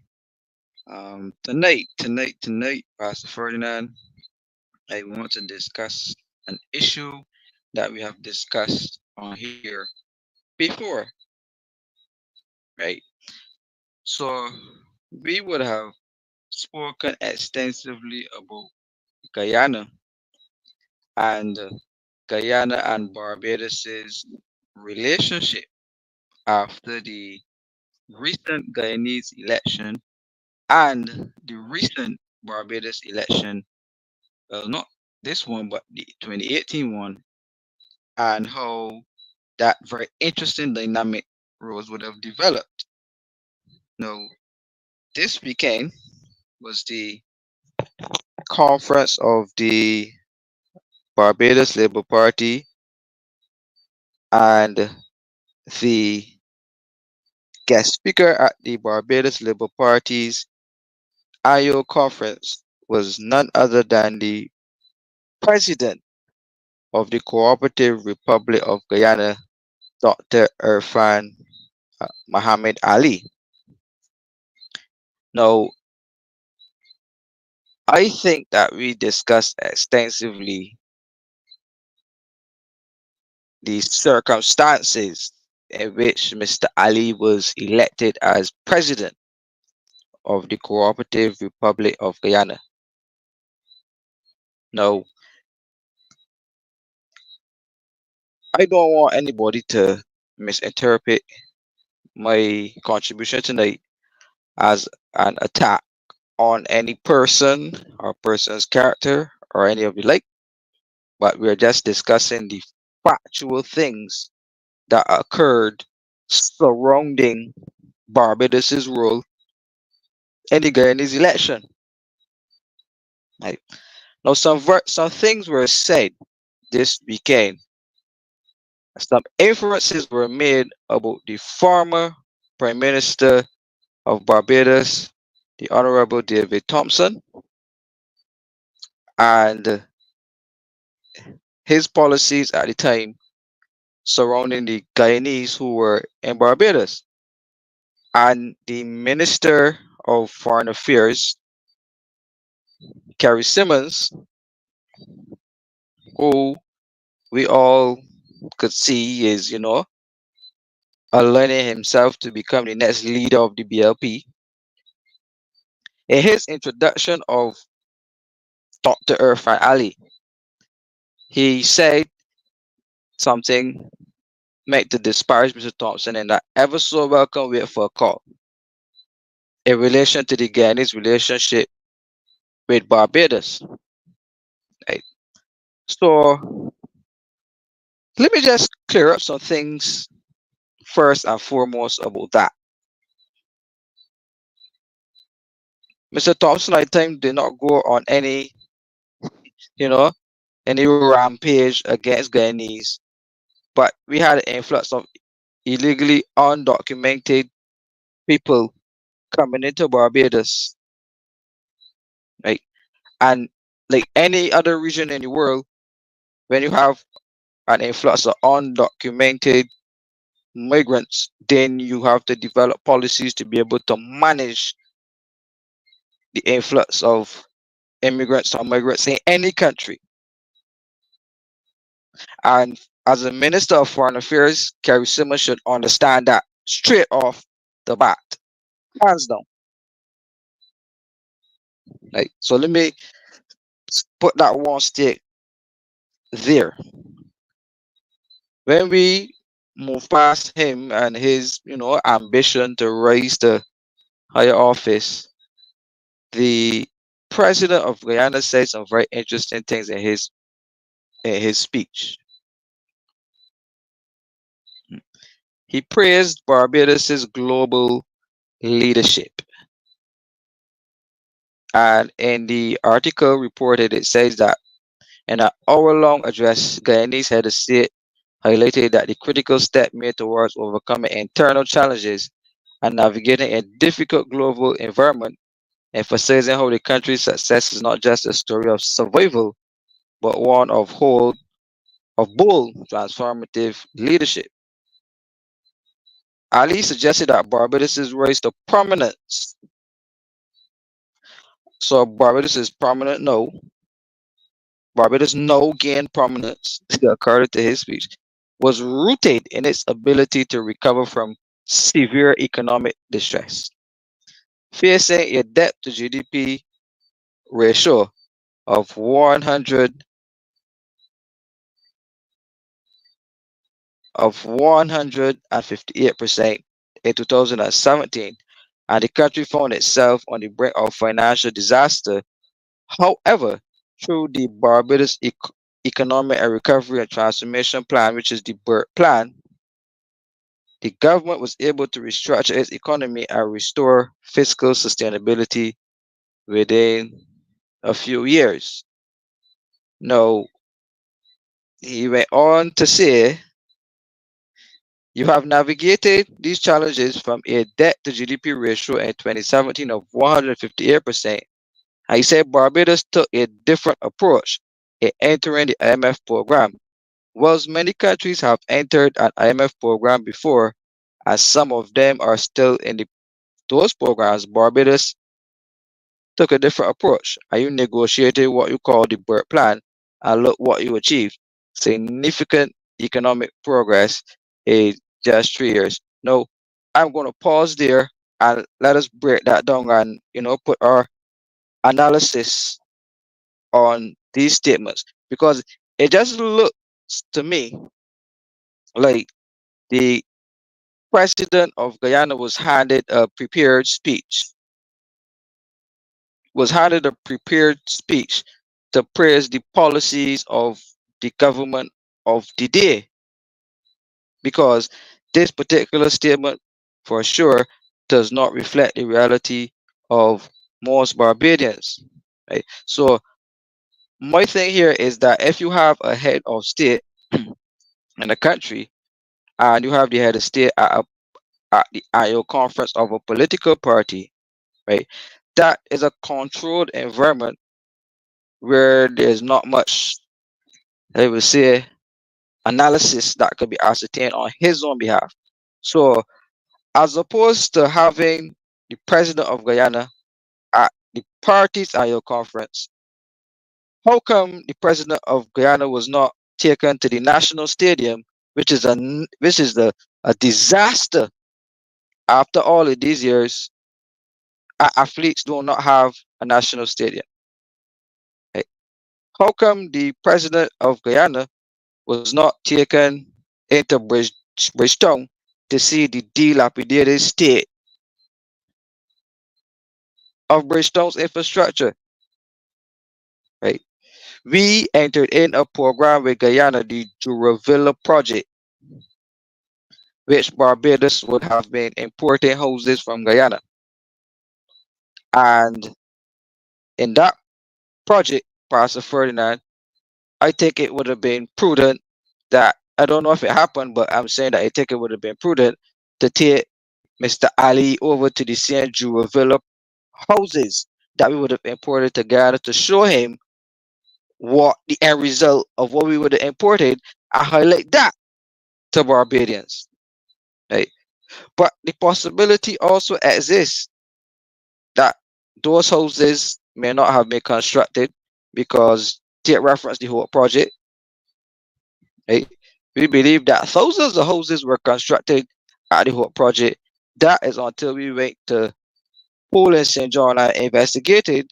I realized that the government was really and truly telling lies. Like so, again, in continuing along those lines, right? How come the president of Guyana was not taken to St. Lucie to see that the people in St.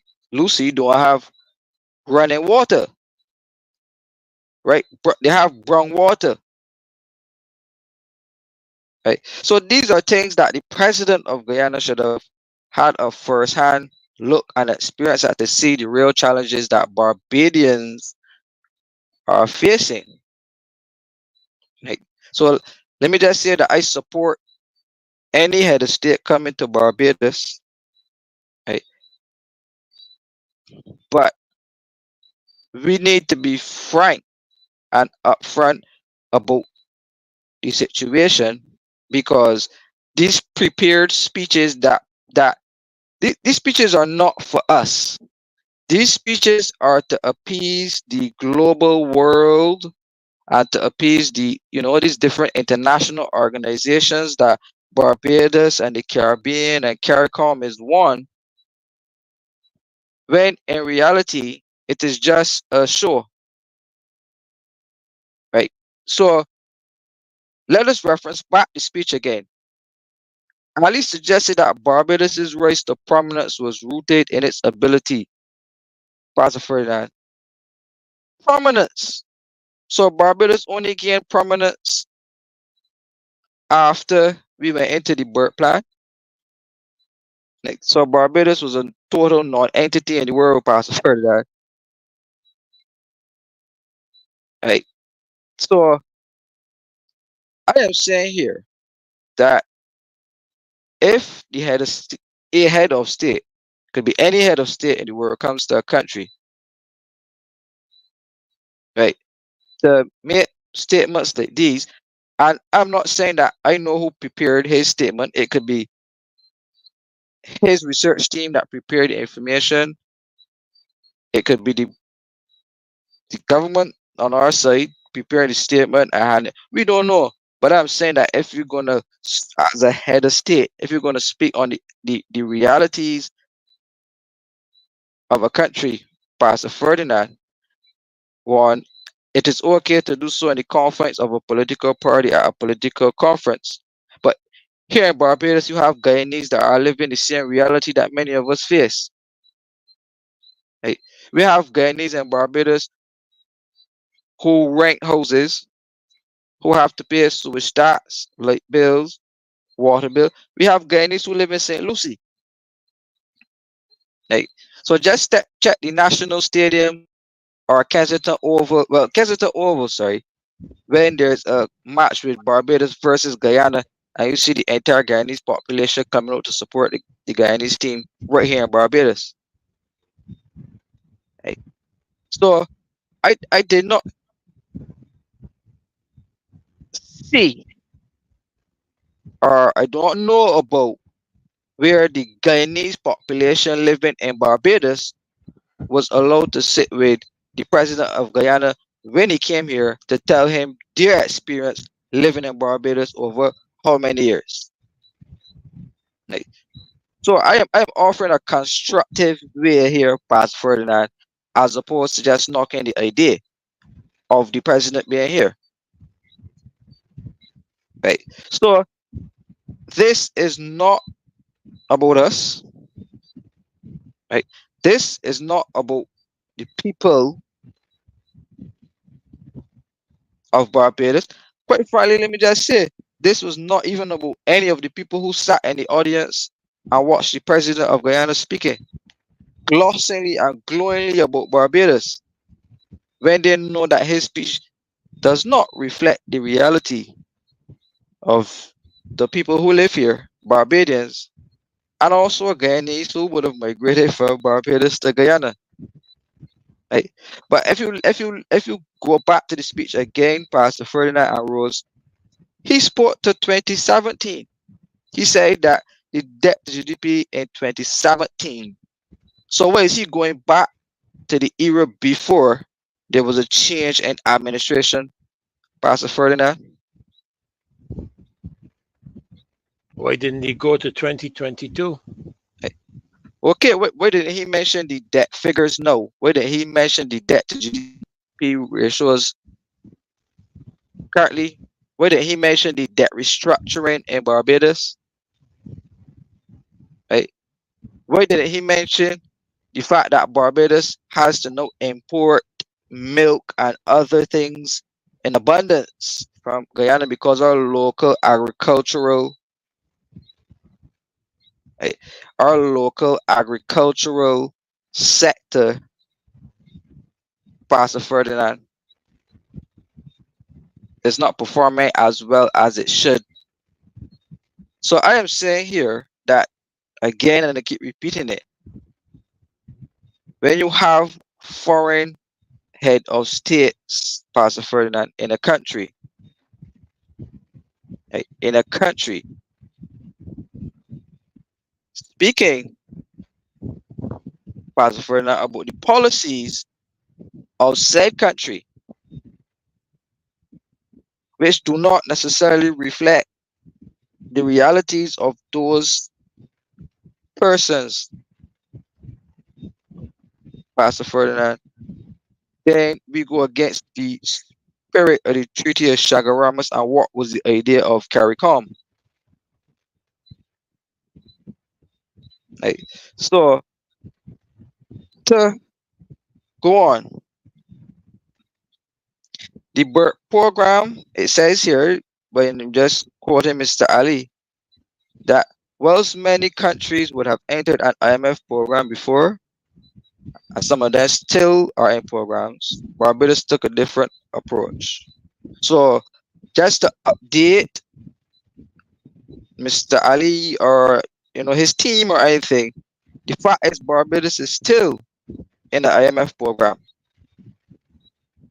right? We are actually in two IMF programs, Pastor Ferdinand.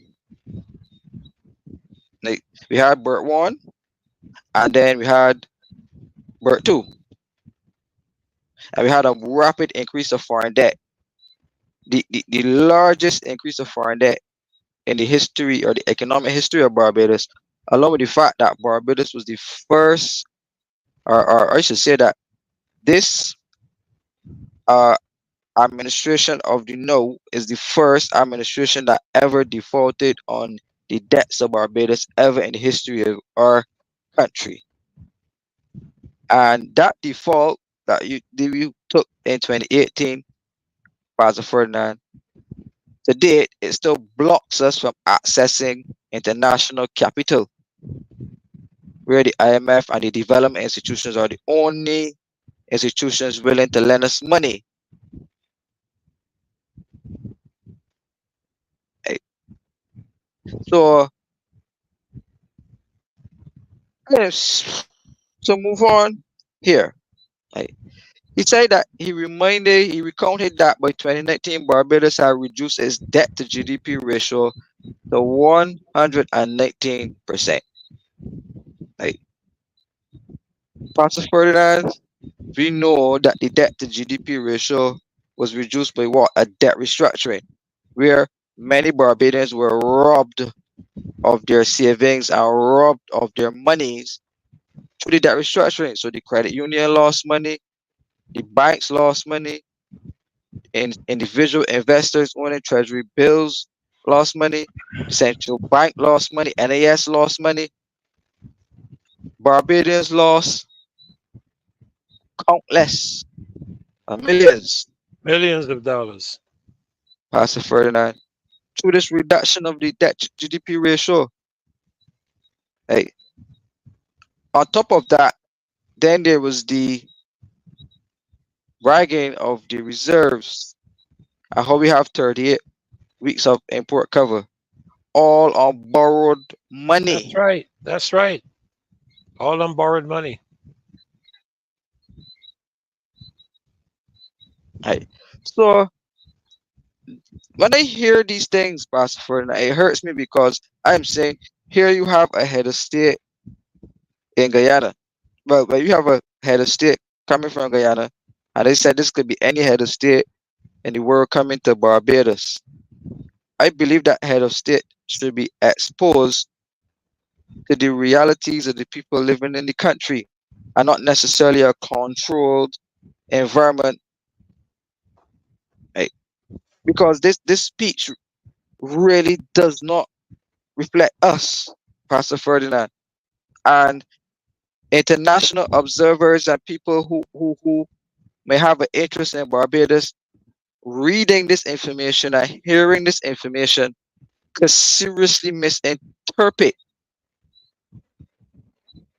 the amount of assistance that we need to really stabilize Barbados. Like, no, let me just say,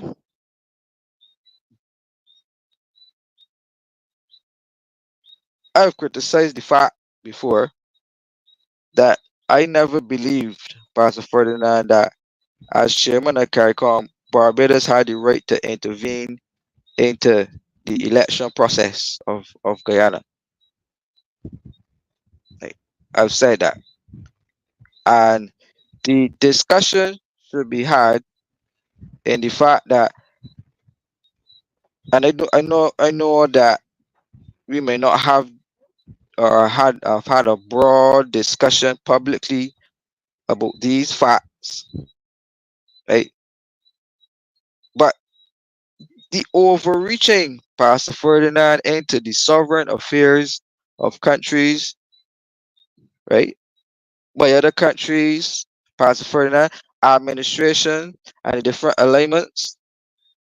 Let's look at some alignments that Barbados, right, has publicly made in terms of, and I don't want to overly, politicize my opinion. So I would say Barbados because Barbados, but mainly what the BLP or the leader of the BLP, well, I should say the leader of the BLP has openly aligned in terms of political affiliations and administrations around the Caribbean, right?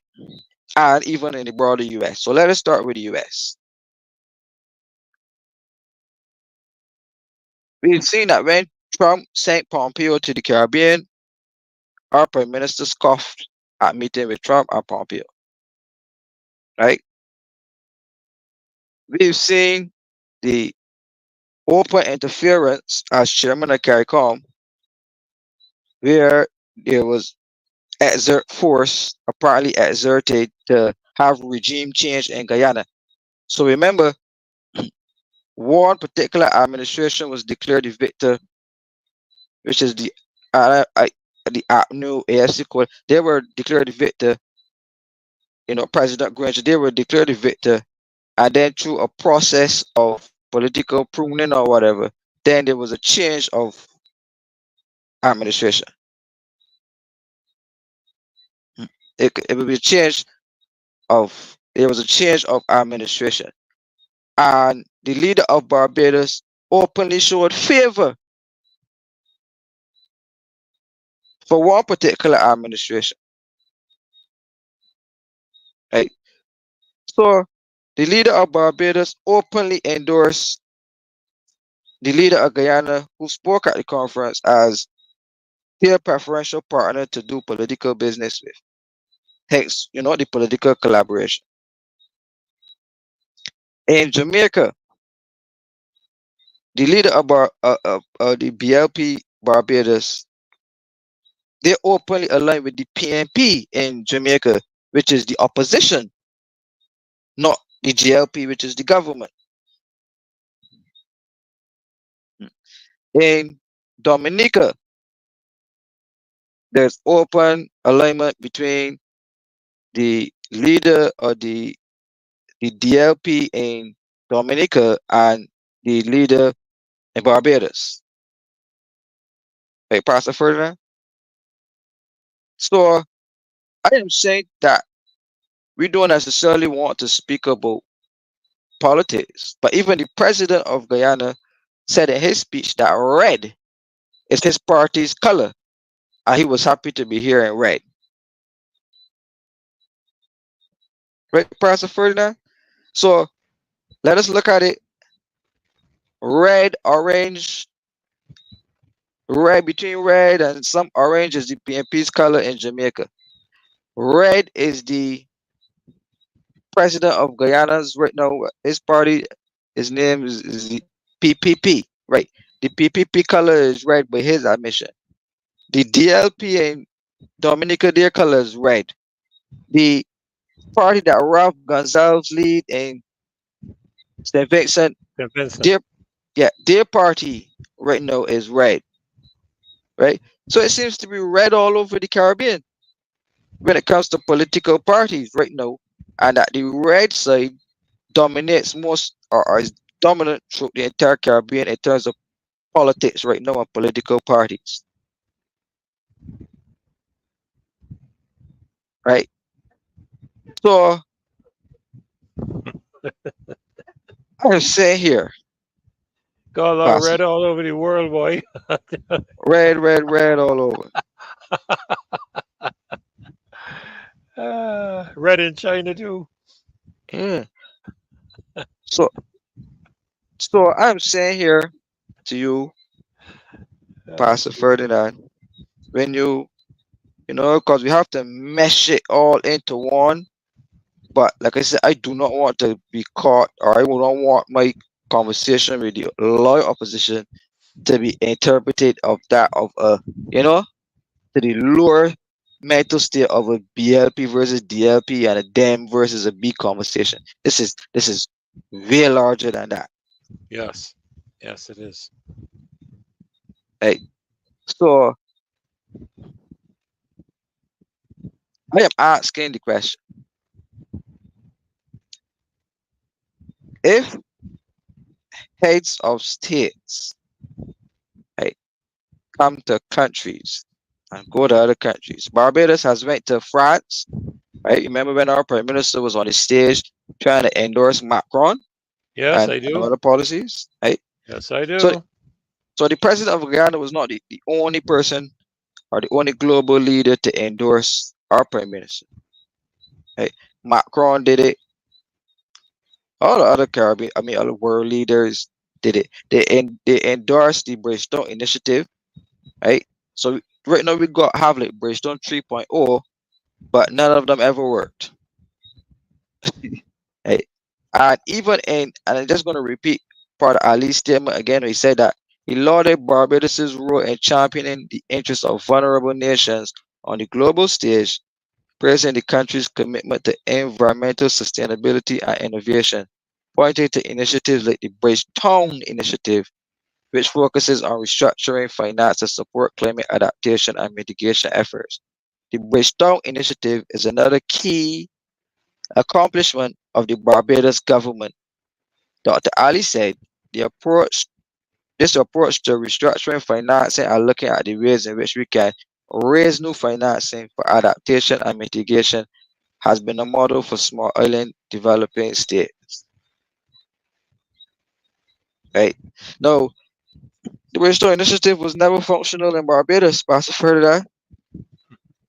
Like it it never worked. So we have three Bridgestone 3.0s, but it keeps being revamped and revamped and revamped and changed and changed and changed. Right. And you have a head of state coming to another country praising the initiative that really and truly has failed countless times. And saying that Barbados is being heralded for global leadership. So I am saying that basically, Pastor Ferdinand, that this level of embarrassment, right, where the people of a country could sit and watch another leader invited into a country and misled with basically political information. Right? So the question needs to be asked: what is really happening at the level of CARICOM, What's happening at a level of Caribbean prime ministers. What is the reality of this division happening at that level?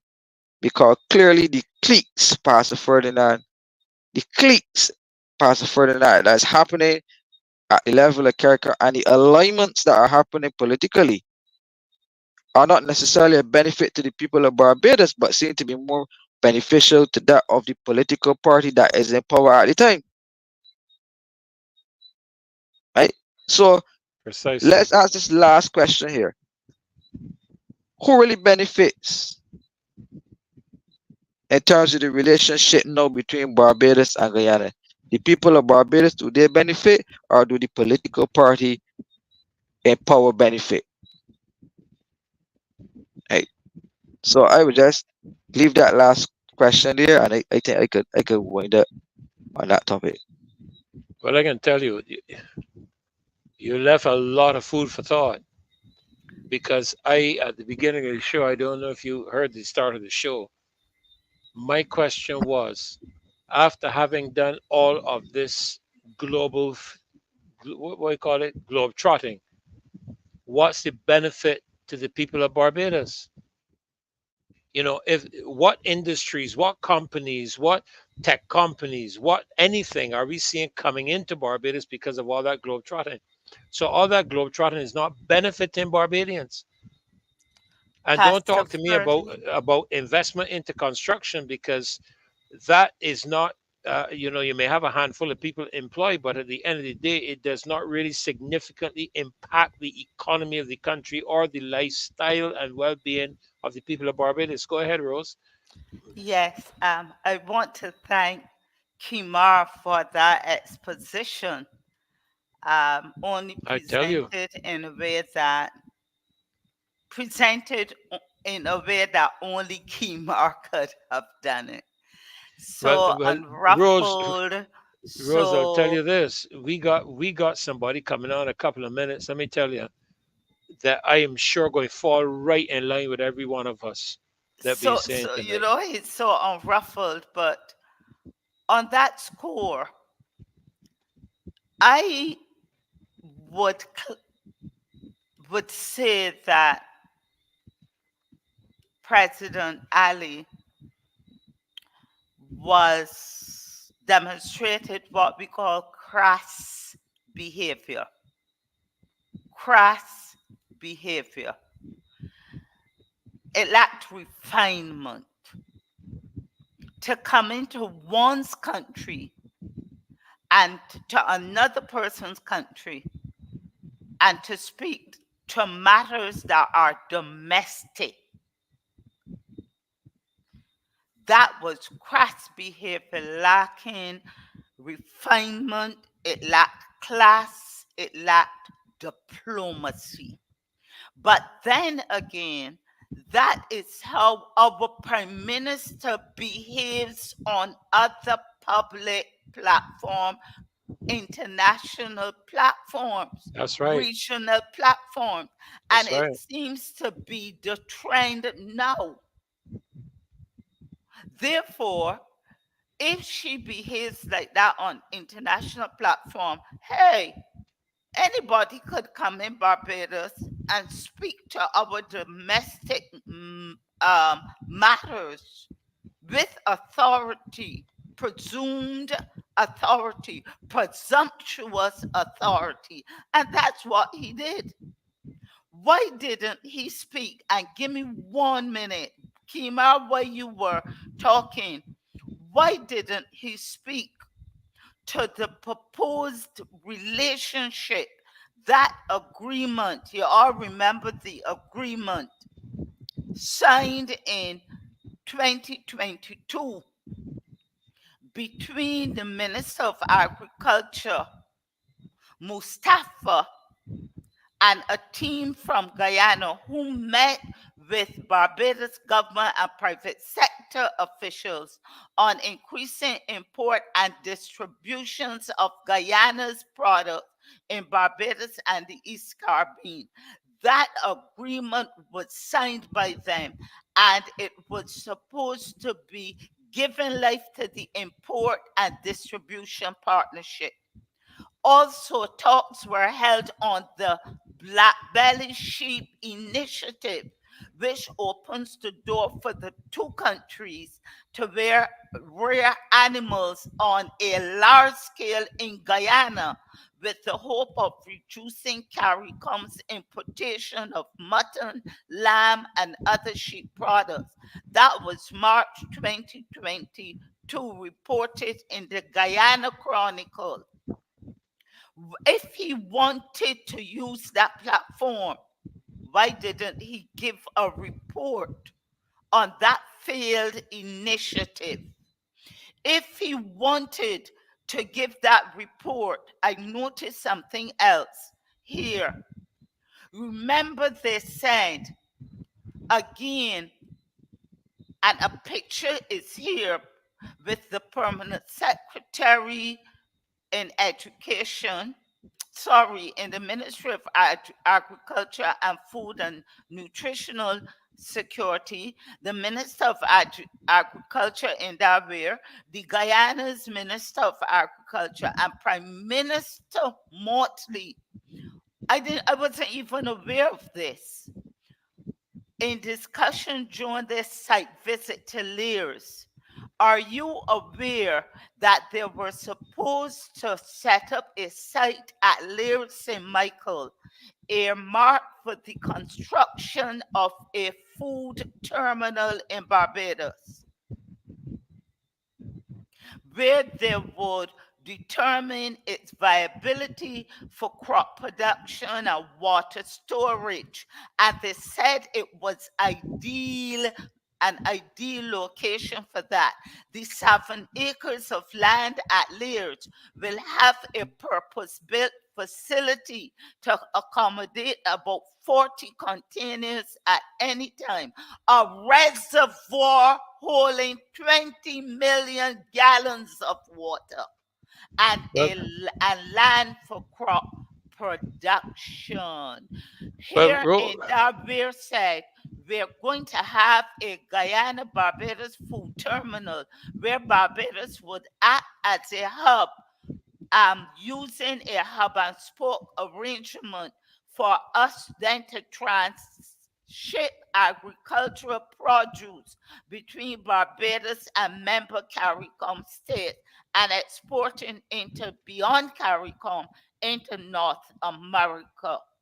well, Rose, I will tell you Didn't he this. report on that? No, he did not report on that, but I'll tell you this. We have someone coming into the studio right now Yes, please. that is going to, I tell you, heat some stuff up, because he is one of these individuals who I have viewed several of his videos, and creating some problems because he's speaking truth. And it seems that whenever you speak truth, you create problems. So permit me to welcome, I think you've been on the show before, Rickford, but from, I believe, some time ago, I had the opportunity to share a show with you. It was a good while back. I think it would have been probably last year or something like that. But permit me to welcome you yet again. This gentleman, Rickford Bork. Rose, I don't know if you're familiar with him, and uh, Kemar, I don't know if you're familiar with Rickford, but I tell you, he has been fighting the good Guyanese fight. But I will let him tell you more about that. Good evening, Rickford. Welcome to the Marcia Week Show. It's a pleasure to have you joining us tonight. Good evening, Dr. Nicholas. Thanks for having me, and good evening to the rest of your panelists. I'm always happy to talk to my Barbados brothers and sisters. Well, it's always good to have a Guyanese who is happy to talk with us and talk truth. I'm not the other Guyanese who only want to talk to some Barbadians. You want to talk to all Barbadians. Well, I want to talk to all the people. this is the loyal opposition. This is the Barbadian government that you're speaking to. Notice I said this is the Barbadian citizens government, I should say, the I hear Barbadian you. citizens government that you're speaking to. Thanks for having me, and good night to your listeners. Go right ahead. I'm not sure. Are you hearing me? Yes, hearing you loud and clear. You're hearing us all right? I'm here. I'm hearing you. So I'm Oh, here. okay. I'm not sure if You're there are any questions you want to ask me. Go right ahead. well. Kimar has just outlined. Um, I mean, a situation to do with the relationship and some of the interferences and etc. He is here, Kimar. I don't know if there are any questions you want to throw to Rickford Yes. Rose. But good night. Yes, good night, Mr. Rickford Burt. Happy to be back on with you again. I saw your recent posting about the president of Guyana coming to Barbados, and that posting said to me basically that uh, the president of Guyana was coming to Barbados to address a country that is mostly Afro in its population, and but you could explain a lot about that. But my question to you, really and truly, is that we have a large Guyanese population in Barbados, right? And we are happy to have Guyanese coming here anytime we first see back on the president. But what happened in Barbados over the weekend is that we had the president coming to a political conference to endorse a political party, and it was like a almost prepared speech, which was a full endorsement of the political party and the government's policies, which really and truly did not reflect the realities of the people in Barbados. So we were wondering, in reality, who were these speeches for? Because certainly it wasn't for us.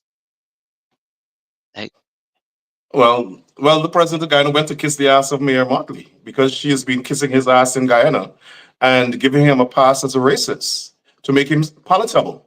Um, Orphan Ali is a racist. He does not meet with black leaders in Guyana who are not supportive of his government. But what he does is runs around the world trying to get validation from um, people from the African diaspora around the world. The next time he comes to Barbados, ask him when last he meets with a black organization in Guyana. They don't meet with black organizations in Guyana. As a matter of fact, what they have been doing is trying to break up black organizations. Case in point, there's the IPADJ, which carries out the African Decade on behalf of the United Nations in Guyana. And because IPADJ spoke out about the government's abuse of Afro-Guyanese, they tried to break it up. They tried to get together some house slaves to form a new organization, and actually wrote the United Nations to tell them disregard IPADJ, and which is African Decade, and to recognize this new organization of house slaves that they were trying to form, and the United Nations rejected that. The previous government budgeted money for IPADJ and for the work it's going to do to promote the African culture, promote education, promote awareness, etc. The agenda that's in keeping with the decade on the United Nations. They took away the money. They took away the money from IPADJ. They took away the funding from ACDA, which is the African Cultural Development Organization. Why?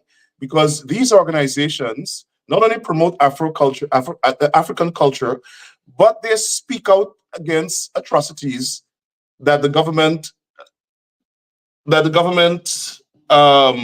sorry, somebody's just calling me there. Yeah, they speak out against atrocity committed by the government against people of African descent. And so the government believes you mustn't speak. You will note that the Attorney General of Guyana just wrote the Attorney General of the United States, asking him to silence me because I have been speaking truth to power. He's a coward. There's another word that we in the Caribbean normally call people like that, but it begins with P, but I wouldn't call him that on national television. But he is some cockroach lawyer who thinks that only East Indians in Guyana have the right to speak. Now, this is the same person who got on national television and, in an attempt to smear me, said that I am a pedophile. He said that I raped some child. He said that I stole money from Indian business people and that I am this and I'm a criminal. None is true. None. Not one. I have never been arrested in my life. On the other hand, Anil Nanlal, who's the Attorney General of Guyana, has been investigated for the murder of an activist called Courtney Camuing, who conducted a protest at his office when he was previously the Attorney General. And the young man was campaigning against his party, and they shot and killed him in Diamond. in 2015. He was investigated for that murder. Anil Nandla was arrested for theft of government property when he left the office of Attorney General. He went to every court to get in Guyana to get the charges dismissed, and every court refused to dismiss the charges and ordered that he stand trial.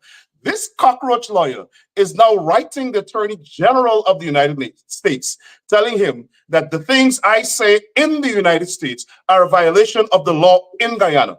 I can't help but say he's nothing but a cockroach lawyer. Which lawyer worth its salt, or which lawyer with credibility or integrity would write the chief lawyer in America to say a man living in America is violating the law in Guyana by speaking out and using his First Amendment rights under the US Constitution?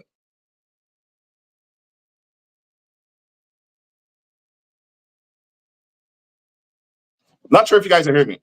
Yeah, we hear Yeah, you. yeah, we're hearing you. I was waiting to. I wasn't sure if you were waiting for an answer from us because I was just trying to think of which lawyer. Could you ask which lawyer? But I was just trying to think of one. I can't think of one.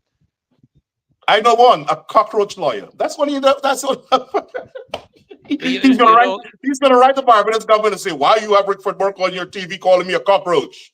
That's how they are in Guyana. They believe only East Indians from the PPP and not all East Indians, because they're East Indians who they punish for associating with Afro-Guyanese. They're East Indians that they punish because they're in the opposition party. The PPP is a fundamentalist racist party. They believe that their East Indians are ethnic supreme beings to Black people. They're not. Black people build Guyana. The slaves build Guyana. We are the descendants of the slaves. And I reject their misguided supremacy by which they want to impose on Guyana. And it is in this context that these people believe that Black people mustn't speak. And they give all the contracts to Afro-Guyanese. They're transferring the wealth of Guyana to their East Indian population, East Indian friends, East Indian support base, family members, through procurement fraud. And no, we Black people mustn't talk about that. If Blacks protest, they get shut down in the streets. That's what Mia Motley is supporting. Every single Black talk show host in Guyana has been arrested. Because if you go on your program and criticize them, they say you break Guyana cybercrime law and you're arrested. Right? I was actually just about to raise that subject with you, because I've seen the correspondence that you sent to us. I've also seen a situation occur very recently in Guyana with a young man who was playing a keyboard in a church near to a neighbor's house. I think you should be familiar with the case. Yes. And he was arrested and put in jail and had to pay bail to get out. I believe there was some controversy with regards to that, and that was a church. It wasn't just playing. Exactly. It was a church service that was being conducted by the pastor. And an East Indian supporter of the PPP next door called the police and said they're making too much noise. And the police went into the church, stopped the service, and arrested the musician, the pastor, and another member who was leading out in the singing. That's Guyana. And that's the government that Mia Motley embraces. That can't happen in Barbados. It can't happen in Jamaica. It can't happen in Trinidad. But the government of Guyana is doing it. But right? If that was a Catholic church, they would not have done it. If it was a Hindu temple, they couldn't do it. If it was a Muslim mosque, they couldn't do it. But they did it to a Christian church, and it was Amerindians, and they attacked those people, put them in jail for singing and playing music in a church. Worshiping God. As a matter of fact, Rickford and Kimar and Rose, you all can jump in at any point in time. As a matter of fact, Rickford, our current cybercrime bill, which we are taken to the courts. Yeah, we're taken to the Inter-American Commission on Human Rights in just a few days. We're taking it. Our current cybercrime bill. When I listen to what's happening in Guyana and I look at our current cybercrime bill, I begin to wonder if it's not based off of what you have in Guyana. Because one of the things that I realize is that our cybercrime bill also has within it the capacity to reach outside of Barbados. and to lay hold on any Barbadian in any part of the world, whether That's it's in unconstitutional. It's not Australia. going to work. Yeah, That's against international law. It's a non-starter. Guyana did that. Guyana's law has not been challenged. I don't know why. In the courts, it can't even withstand constitutional scrutiny in Guyana. Now, the draft cybercrime treaty that the United Nations is coming up with clearly states that cybercrime legislation in one country cannot violate the sovereignty of another country. So the treaty is going to ensure that. In addition to that, the treaty says that before any law is passed, it under the treaty must be submitted to the United Nations Secretary General for approval before it's passed in the local parliaments or local legislatures. So there are built-in mechanisms into the international treaty being contemplated right now by the United Nations General Assembly. But it is what we're finding around the world is governments are becoming more and more autocratic because of the advent of social media and the fact that they cannot control what citizens read and say. So they are adopting autocratic measures to control their populations. And in all cases, it's a violation of the principles of democracy, one, and two, violate the Constitution. Now, what law in Barbados, what part of the Constitution in Barbados or Guyana gives the government the right to tell a citizen in another country what to say or how to criticize the government? And citizens, I think, must not only complain about governments that implement those kinds of laws, they must vote them out. They must vote them out. Whether it's yes, Barbados, St. yes. Lucia, Jamaica, Guyana, vote them out. We in Guyana, we see what is happening. There's no democracy in Guyana. The CARICOM headquarters is in Guyana. But because Guyana has a government that is very abusive, some governments prefer not to say anything. For instance, the Attorney General of New York condemned some of the actions in Guyana Democrats. of the government of Guyana. Yeah. And she condemned their attacks on me in New York, which she should do because I'm her constituent. And the government of Guyana attacked her and violated US law and went to her opponent and asked her opponent, or Republican opponent, to condemn what she said in support of the Guyanese, Afro-Guyanese in New York. That's the nature of the government. We had the Washington Conference on Guyana last year. The government of Guyana spent $61 million lobbying against me, lobbying against the Congress, trying to meet members of Congress to tell them, don't come to our conference. That's how deeply resentful and contemptuous they are of Afro-Guyanese. They think that they can be in Guyana and reach out into the United States like Russia, China, Iran, North Korea to attack us because they see us as dissidents. But I think the tides are changing because I understand that the US government summoned the Guyana's ambassador in Washington on July 22nd, for him to explain under what power or law did the government of Guyana send an armed police officer from Guyana to my home. Many Barbadians probably don't know. On December 17th, while I was going to church, two men armed with guns rushed into my yard straight up to my front door, actually, with some paper in their hand. I didn't take it. I just ignored them and I left because I had someone else with me who was armed. They were armed. I wanted to de-escalate the situation because somebody could have been dead that day. So the government of Guyana issued a statement saying they have the right to send an armed police officer all the way across another continent into the United States to my house, right? Now, in some southern states, the law allows them to shoot that person and use deadly force because they're threatening them. In Georgia, in Florida, the person could have been shot dead. But so I'm happy to learn now that the US government summoned the ambassador in Washington for him to explain. He then said the Attorney General would write the United States, and the Attorney General had the gumption to write to the State Department saying that they sent the police officer to my house because some magistrate tell them serve me with a summons. But I mean, this you is, can't do that. but and here what they did. You So can't. in order to try to shut me up, they got some East Indian businessman who is their financier of their party to say that I extorted money from him. Here, what is the extortion?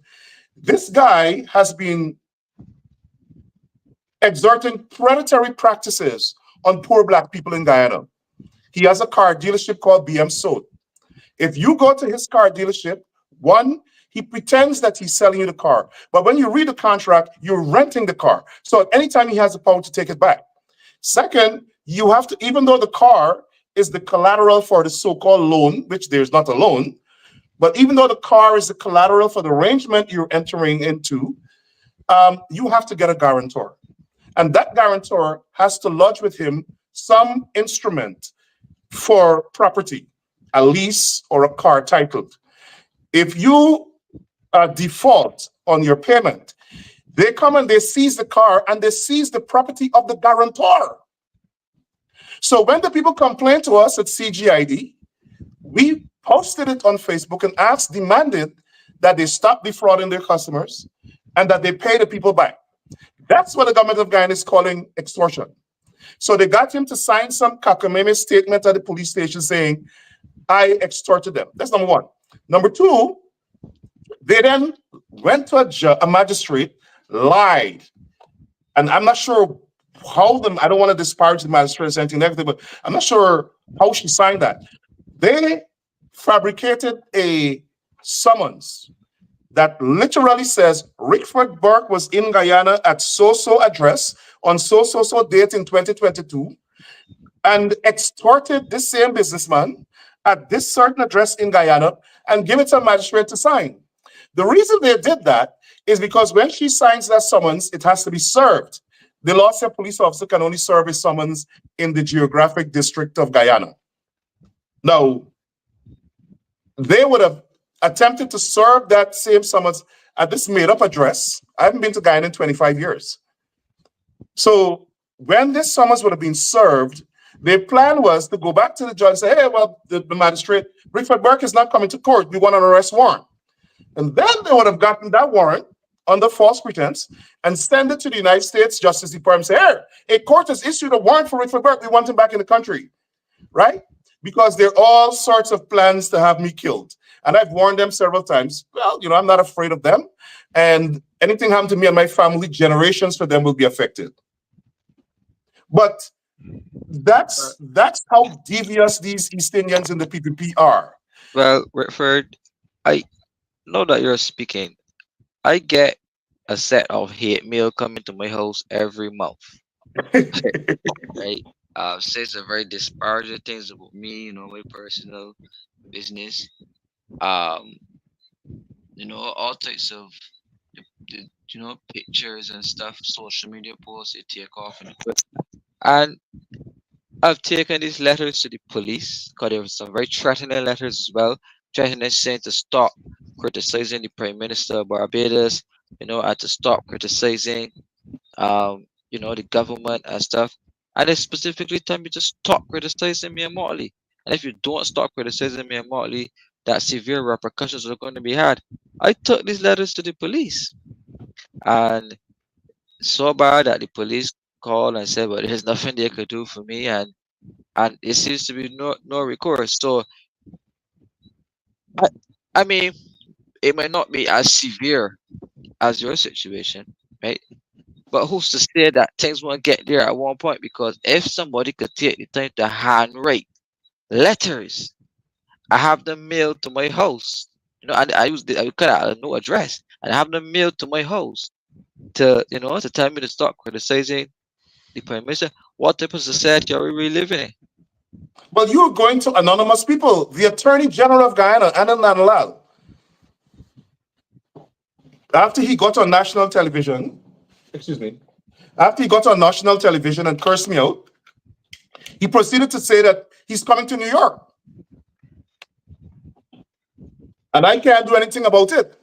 So we had a protest, fiery protest. He's such a coward He refused to come to the venue. They had about 50 police officers out there because they told the police officers, I plan to kill him. And in addition to that, he went and got Brinks Security. Brinks Security is the security company that transports monies from the bank with all them big AR-50 guns and so on. That's who he came with. It was like the president of the United States landing in Afghanistan. So we had a fiery protest against him. And the next day, a law enforcement, he had some meeting and then he had a conference call going as well. A law enforcement officer witnessed him say that I should be killed. The Attorney General of Guyana. And the law enforcement officer, true to his oath, left the meeting, called me and called the police. And then we reported it to the FBI. The NYPD in New York then, I think, put out an I-card, which is like an electronic warrant for saying that he's wanted for questioning.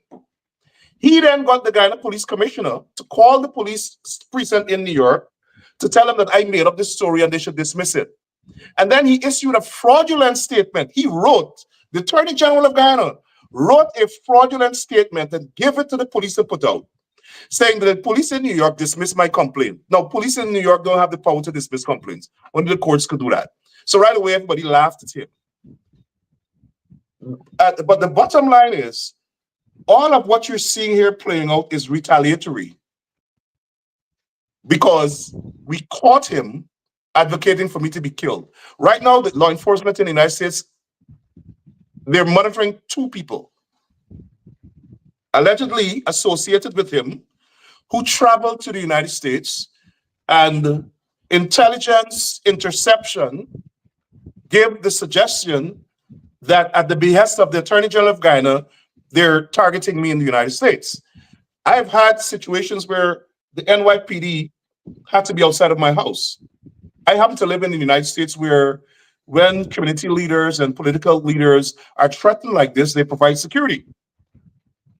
Now, what the Attorney General did not know is that when this initial incident happened with them saying that I extorted this man, they put out a wanted bulletin for me.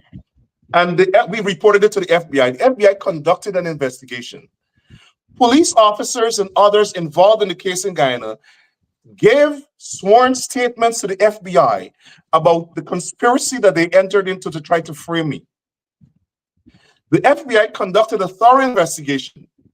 So it was only until the FBI conducted their investigation that the State Department sent to call the ambassador for them to explain. So the Attorney General did not know that they investigated all of the nonsense that he wrote them about. He wrote them 2 letters, you have 1. So what we are seeking to do now is to have the FBI investigate whether or not the Attorney General intentionally misled the Justice Department with the intent to have them take action against me, which in fact would be his personal vendetta against me. And that's called transnational repression, and it's against US law. So we are now calling for the FBI to investigate that matter. It is surreal. I mean, I have never seen a government so blatantly violate US law and think that they could get away with it. One of the things that I complained about to the FBI is that the government of Guyana sent a police officer to my house. The opening statements of the Attorney General's letter says, we deny all allegations by Rickford Burke. And then he went on to say, yes, we sent a police officer to his house because they had to serve him a summons. So he's admitting in the letter what he just denied. Well, that's what cockroach lawyers do. But, you know, I think it's very important that we're hearing all of this from you. We know it's very personal in the sense that it's to do yourself. But nevertheless, what it does say to us, because I believe I saw it in the chat, that our cybercrime bill here in Barbados is based off of your cybercrime bill in Guyana. And that is why we're taking it so seriously, because it's an intrusion on your freedom of expression, freedom of speech, freedom of Yep. religion. It's an intrusion on every freedom that as Barbadians we have enjoyed. As a matter of fact, not just an infringement, but what it also does is that it escalates the whole matter of defamation from being a civil matter Civil matter to a to criminal being a matter, criminal correct? matter. And Yeah. the fines, I'm not sure how familiar you are with them, but the fines are disproportionate. For example, if we are found guilty of an offense, the fine, and mind you, Rickford, there were a myriad of presentations made to the Joint Select Committee of Senate and so on in Barbados with regards to the cybercrime bill here in Barbados. A myriad, from even from a gentleman by the name of Neil Harper. I'm not sure if you're familiar with him. He is a cybercrime expert that we know is in demand globally, across the Mhm. world. And at the time that the submissions were made, the penalties were $70,000 or 7 years. Would you believe that after all the submissions, including from the Barbados Bar Association, where they cautioned the government that this matter would have a problem in the law courts, that even after all of these submissions, the government increased the fines to $100,000 and or 10 years in jail. So in truth and in fact, what the government is suggesting to Barbadian citizens is that if you offend someone, such as what we just heard happen with the young man in the church in Georgetown in Guyana, if that happens, that you are going to be faced with a criminal record. You know, defamation here, I think is somewhere around 6 months. And well, not defamation. I think defamation is really a fine, but no criminalization of Right. defamation here in Barbados at this time. And further to that, our understanding is that magistrate courts do not have the jurisdiction to impose such penalties. That's a high court matter. Yeah, And, magistrates and courts deal with misdemeanors. yes, so you know we it is being contested, and it's being contested not because we are leaning politically one direction or the other. Tonight, Kimar deconstructed President Ali's speech, and Rose deconstructed Mia Motley's speech in terms of asking questions, because she came up with Rose. I think it was what, five beacons. You have to unmute, my love.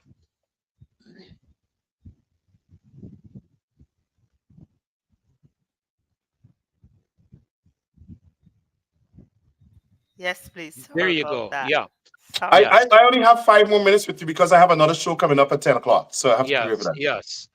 yes. So there were five beacons that she spoke to, and one of them had the matter. One of them addressed the matter of accountability, respect, solutions, and she seemed to be very upset with Barbadians who were being critical and not solution oriented. And so we were asking the questions, but in her campaign and in a protest that she headed here, she said that when you see something wrong, speak up.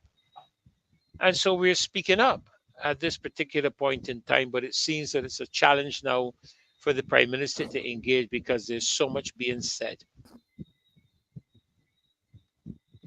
Any comment there quickly from you, Rose, or Keemar? Any questions quickly? There was one question I saw come up on the chat, Rickford, to do with if there were any Negroes in the government. And let me just see if I can find it. Uh, But fundamentally, I would say it was what is the construct of the government in terms of races. Well, there are Afro Guyanese in the government. The right term might be Negroes, but or House Negroes, but there are some Afro Guyanese in the government. But in order to be in the government, you have to give up your rights as Afro Guyanese and go along with whatever they do. I have good relations with some of them. Some of them are appalled at what the government does, but they can't say anything. You had the a former minister who had to resign because he allegedly raped a child. Um, uh, Darmlal, who allegedly called the foreign minister the N word, or a word that means the N word, and nothing was done. Um, he was not even, the party did not even condemn it publicly, as far as I'm concerned, as far as I'm aware. So they have to strip themselves of their Afro-Guyanese identity. You would think that they would see Afro-Guyanese as their constituents. They don't. They don't. As a matter of fact, you had the minister, so-called Minister of Information, Kwame McCoy, who came on to a show that I was on, Right Along Live, which is hosted by a Grenadian American, and was boasting that his government has never committed an act of racism, or the PPP, the party.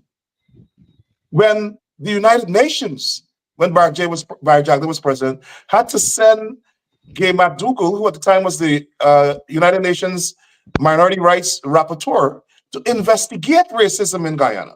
And she found that there was racism. And she found that the government was killing Blacks as a function of politics. This government, as you all probably heard, committed over 1,400 extrajudicial killings of young Black men. Bart Jagdeo and his government formed death squads that slaughtered over 1,400 Black people and Black men. And that's why they're after me, because I am insisting that there must be justice. It was a genocide.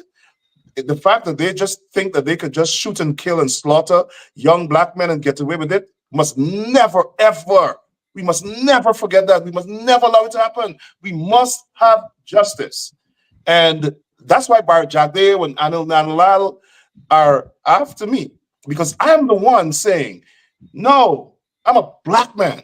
And when you kill Courtney Cumming or journalist Ronald Waddle, who they shot and killed 10 times when he was leaving his house, no investigation. When you shoot them, it's like you're shooting me. And as a Black man, I stand up for the rights of Black people and the rights of any other human beings, but especially Afro-Guyanese. I stand for the rights because we are disadvantaged. We're discriminated against. People of the African diaspora all across the world are discriminated against. Even in the United States, they have to have special laws to protect Black people, to ensure that there's equality, to ensure that our human dignity is protected and respected. And now in Guyana, it seems as though the current PPP government, led by our finale, is reinventing Jim Crow racism that the United States experienced in the 50s and the 60s. That's what we're experiencing in Guyana right now.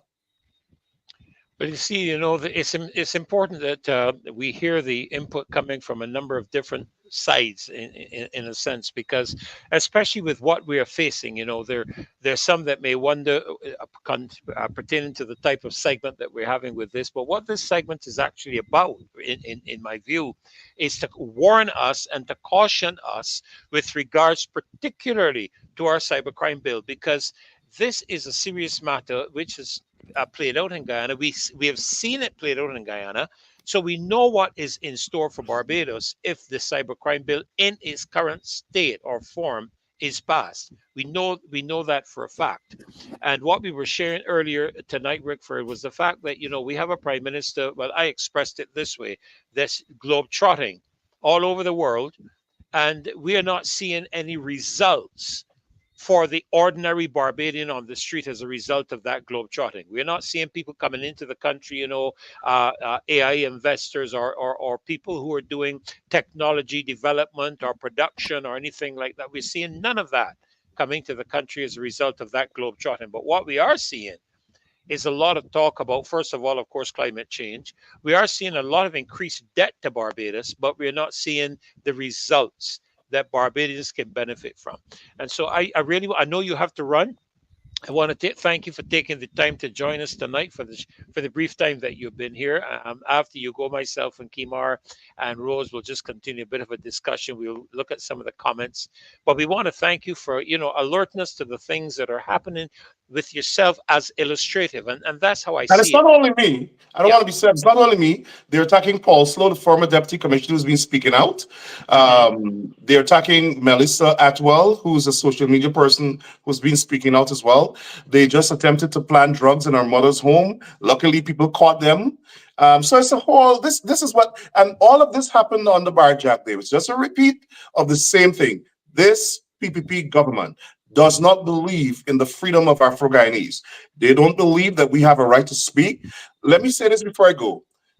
Not one cybercrime complaint by an Afro-Guyanese has been investigated. Not one. Without fear of contradiction.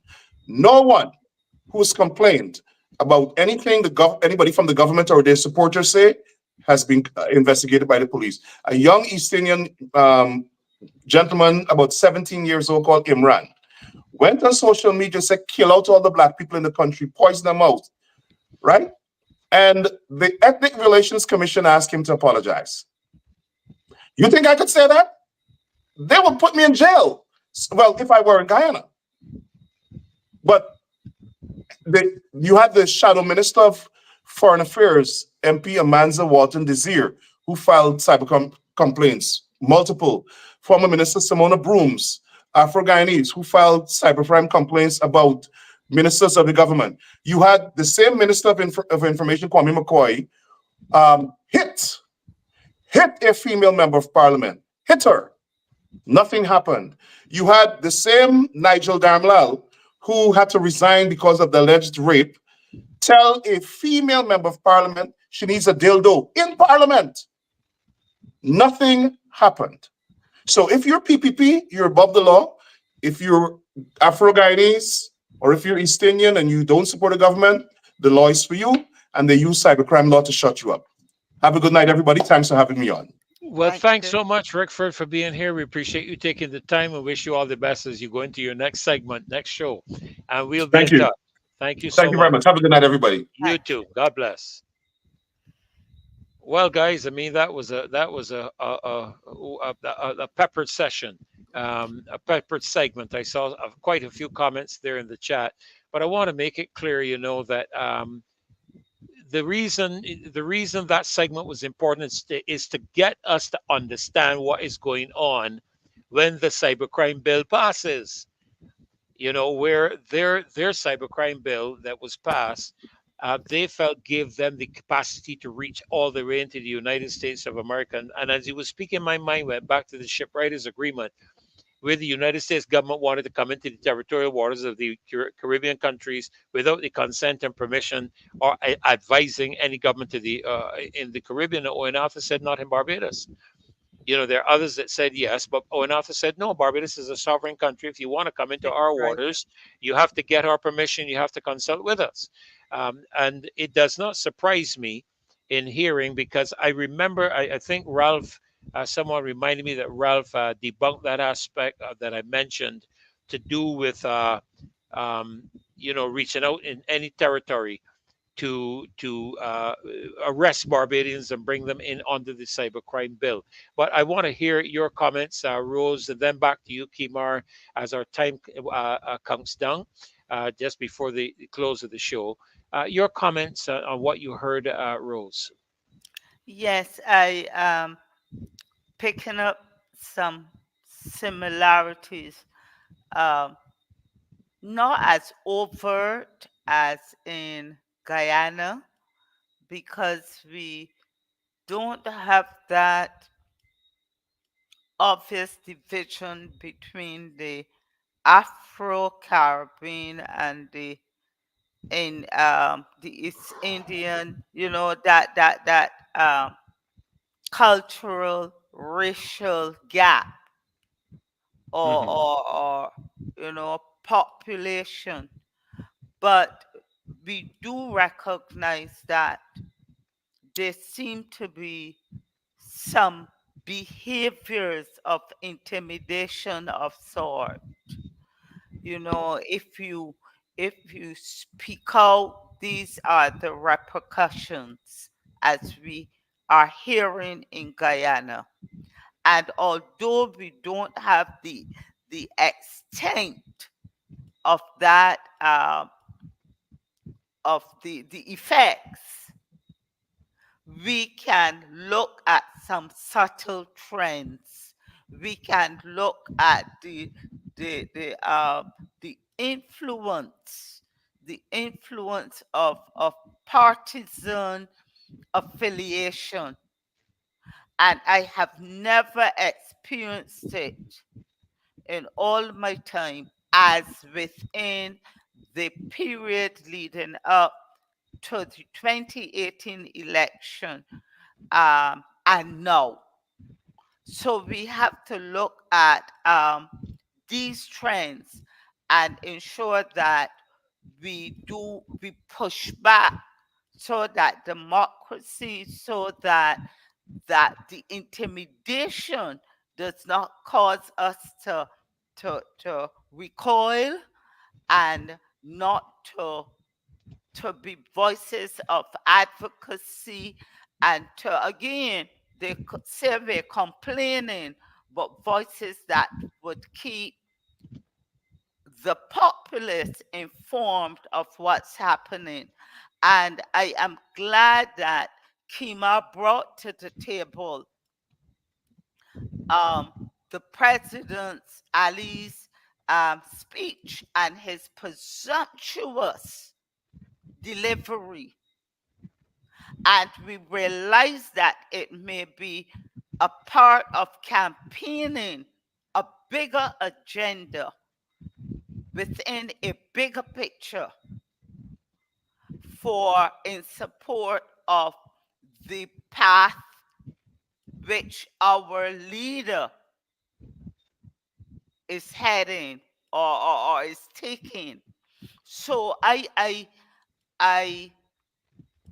still speak to that presentation by him as crass, lacking diplomacy, lacking refinement, and not knowing his place. There is a Barbadian sentence to go in the corner and know your place.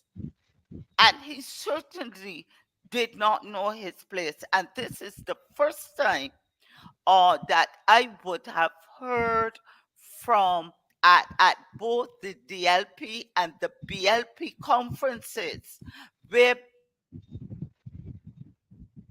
persons were brought in to speak that would have been so presumptuous to speak to our domestic affairs. Again, why didn't, and someone was saying that he did not come to speak to, he came at the invitation of the BLP, not on another mission. I am saying that when the same prime minister goes overseas to conferences, she meets with the diaspora in New York, in the UK. She does that piggyback to garner support and to spread her message. Couldn't he have used that time also to meet with the Guyanese persons here, to engage with them? He could have used that, but no, his agenda was to interfere with our domestic economic, socio-economic affairs, out of order. Why he didn't go Yes, at yes. Lears? Why he didn't go up at Lears and see what's going on?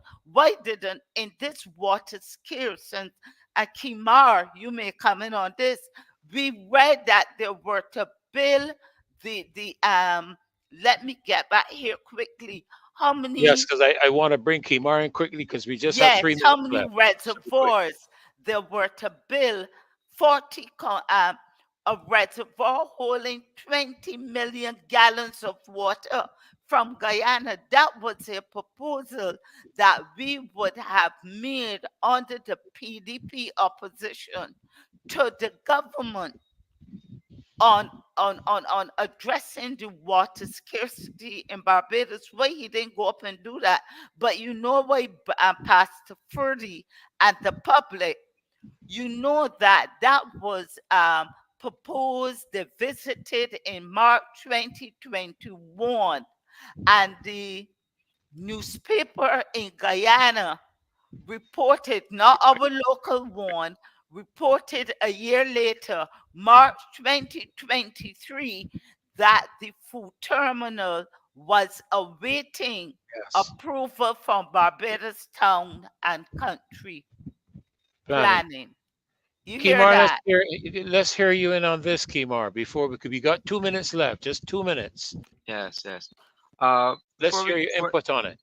yeah, before Carmen, Rose was saying something earlier in her speech. I know came back to mind when she was speaking about medication from the polyclinics or so. Uh, I just wanted to interject quickly that the St. John Polyclinic does not have almost any medication really, and the people up there have to go all over to Six Roads or down to the Wow. Glebe in St. George to get medication. At the St. John Polyclinic does not have adequate medication right now. Uh, so I am saying in the light of that, Pastor Ferdinand, that and I'm gonna say this here because I saw one or two Barbados Labour Party supporters on the live. So I wanted to say to those Barbados Labour Party supporters, do not try to defend this. Do not try to defend it, Please, right? please. This we are now in a territory of shame, right? And shame brought on Barbados that a foreign leader, the leader of Guyana, came into very eloquent speaker, came into Barbados, and I'm going to see how embarrassed supporters of the party should be now, and that he did not even endorse any of the policies of the Barbados Labour Party. He endorsed the policies of Mia Motley, the IMF Birth Plan, and the Branchella Mia Motley, the One Family Program, Branchella Mia Motley, and remember who sponsors One Family? Pastor Ferdinand Bill Gates, Yes, right? yes.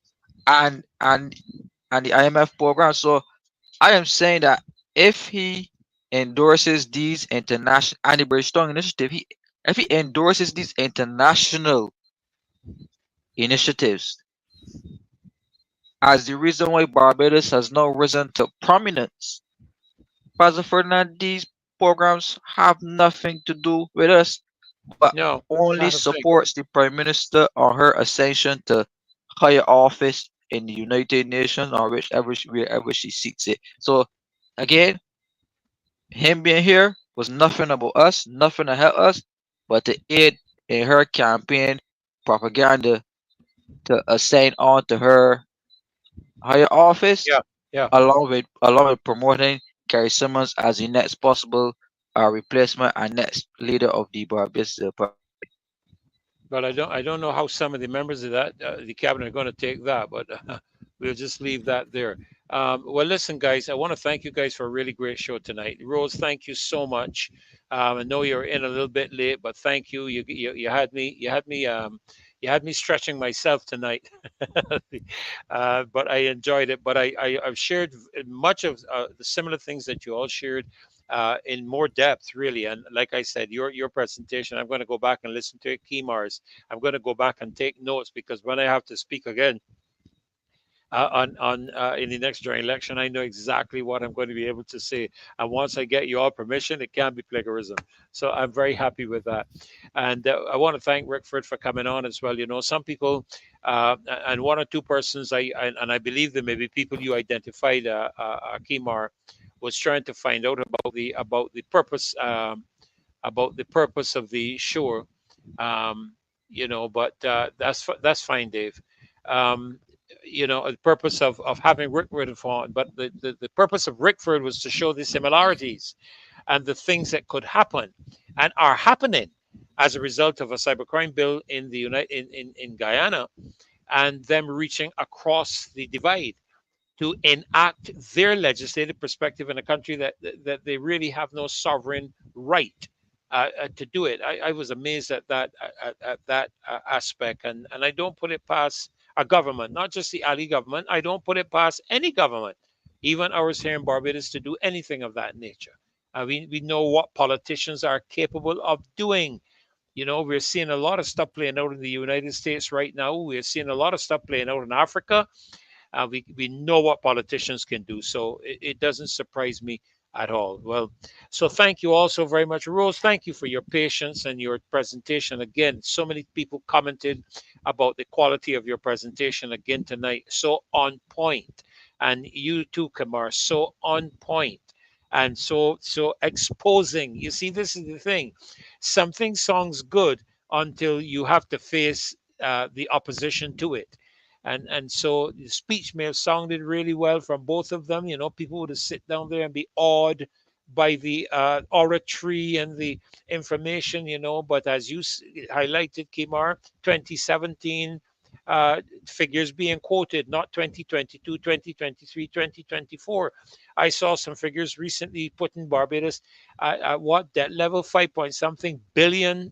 I'm not sure if that's US or Barbados, but 5 point something billion dollars uh, in terms of our debt. But of course, you know, Kimar will always leave that for you to deal with. Well, Dave indicated to me he has a clip that he wants to show, and I want you to go right ahead, Dave, and then move right into our closing songs. Boris And created a standard that we need to find a way of instilling once again. One time we traveled to Qatar and we landed at Grantley Adam Airport. I have tape recorder Sony. I never forgot it. And I tell the officer, look, I am not paying that personal effect. The Prime Minister of Barbados, you will pay. I am not paying it. Custom officer, I said, you go ahead. And I tell him, I'm not paying. He said, you go ahead. But he pay, Aral Baro, pay duty in item he buy. I see it in my eyes. Not use government money for his own official. That's what you admire about him. He asked you to stick to a rigid code. You couldn't take advantage of a situation. I want every politician in Barbados to follow his footsteps, his legacy, dignity and principle, and loyalty for the people, not lying. Dancers, come forward, walk out. This one I got worldwide. Just days after former government backbencher Ralph Thorne crossed the floor, he's taken the oath of office as leader of the opposition. Cross the floor, let me do some more like Ralph Thorne.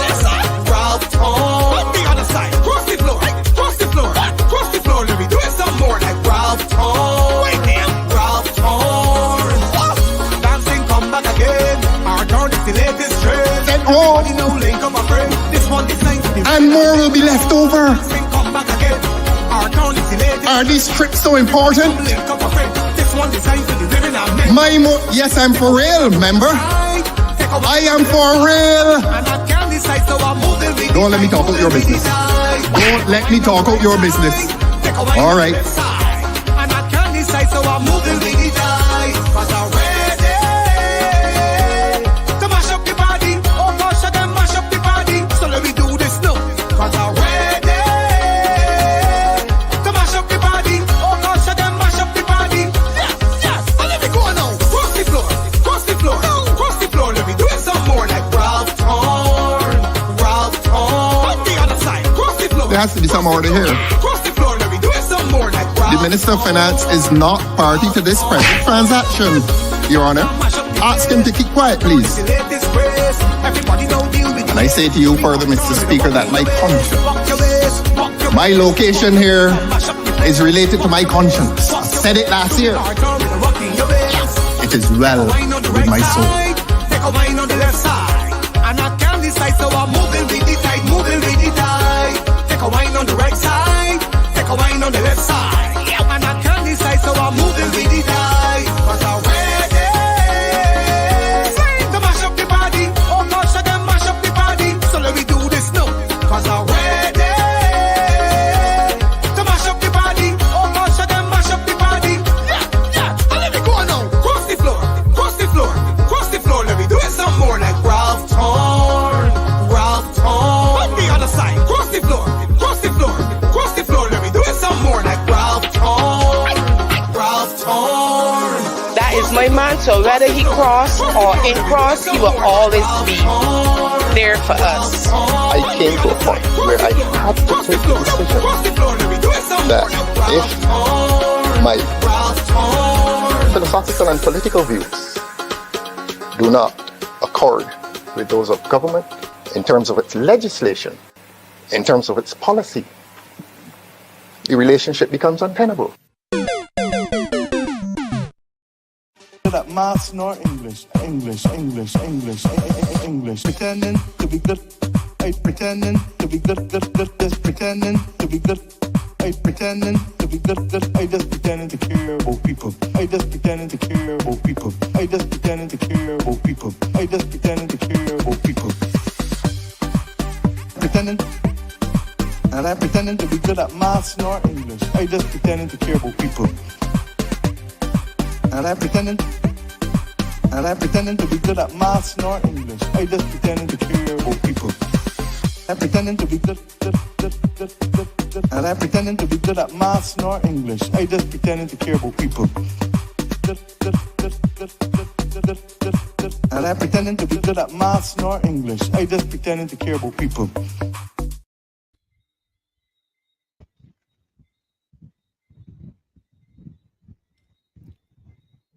Well, thank you so very much, folk. A pleasure of mine, an honor of mine to have been your host for tonight.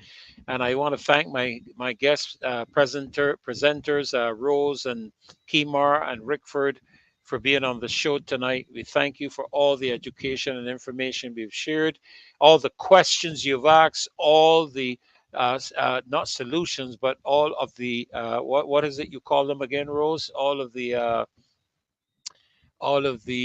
complaints, all of the complaints that you laid out. And again, thank you for your clear examination, Kimar, of the speech by the Prime Minister of Guyana, highlighting so many factors. And for those of you watching on, listen, this show was so packed with stuff tonight that you really need to go back and reflect on the video after we are finished. All right. So thankfully, YouTube keeps it up. And I'm going to be going back to make notes from what Rose has said and Kimar has said. Believe you me. So thank you guys so much. Thank you for being here tonight. Loyal opposition from wherever you viewed. I saw some of you. I think I saw somebody out of NC. I think that's North Carolina. And one or two from other parts of the diaspora. And I want to thank you on behalf of the Marcy Week Show for being with us tonight. Marcy is going to be back with us very shortly. But until then, good night and God bless you guys. Have a great night. Bye bye. All right. Good night. Good night. Bye.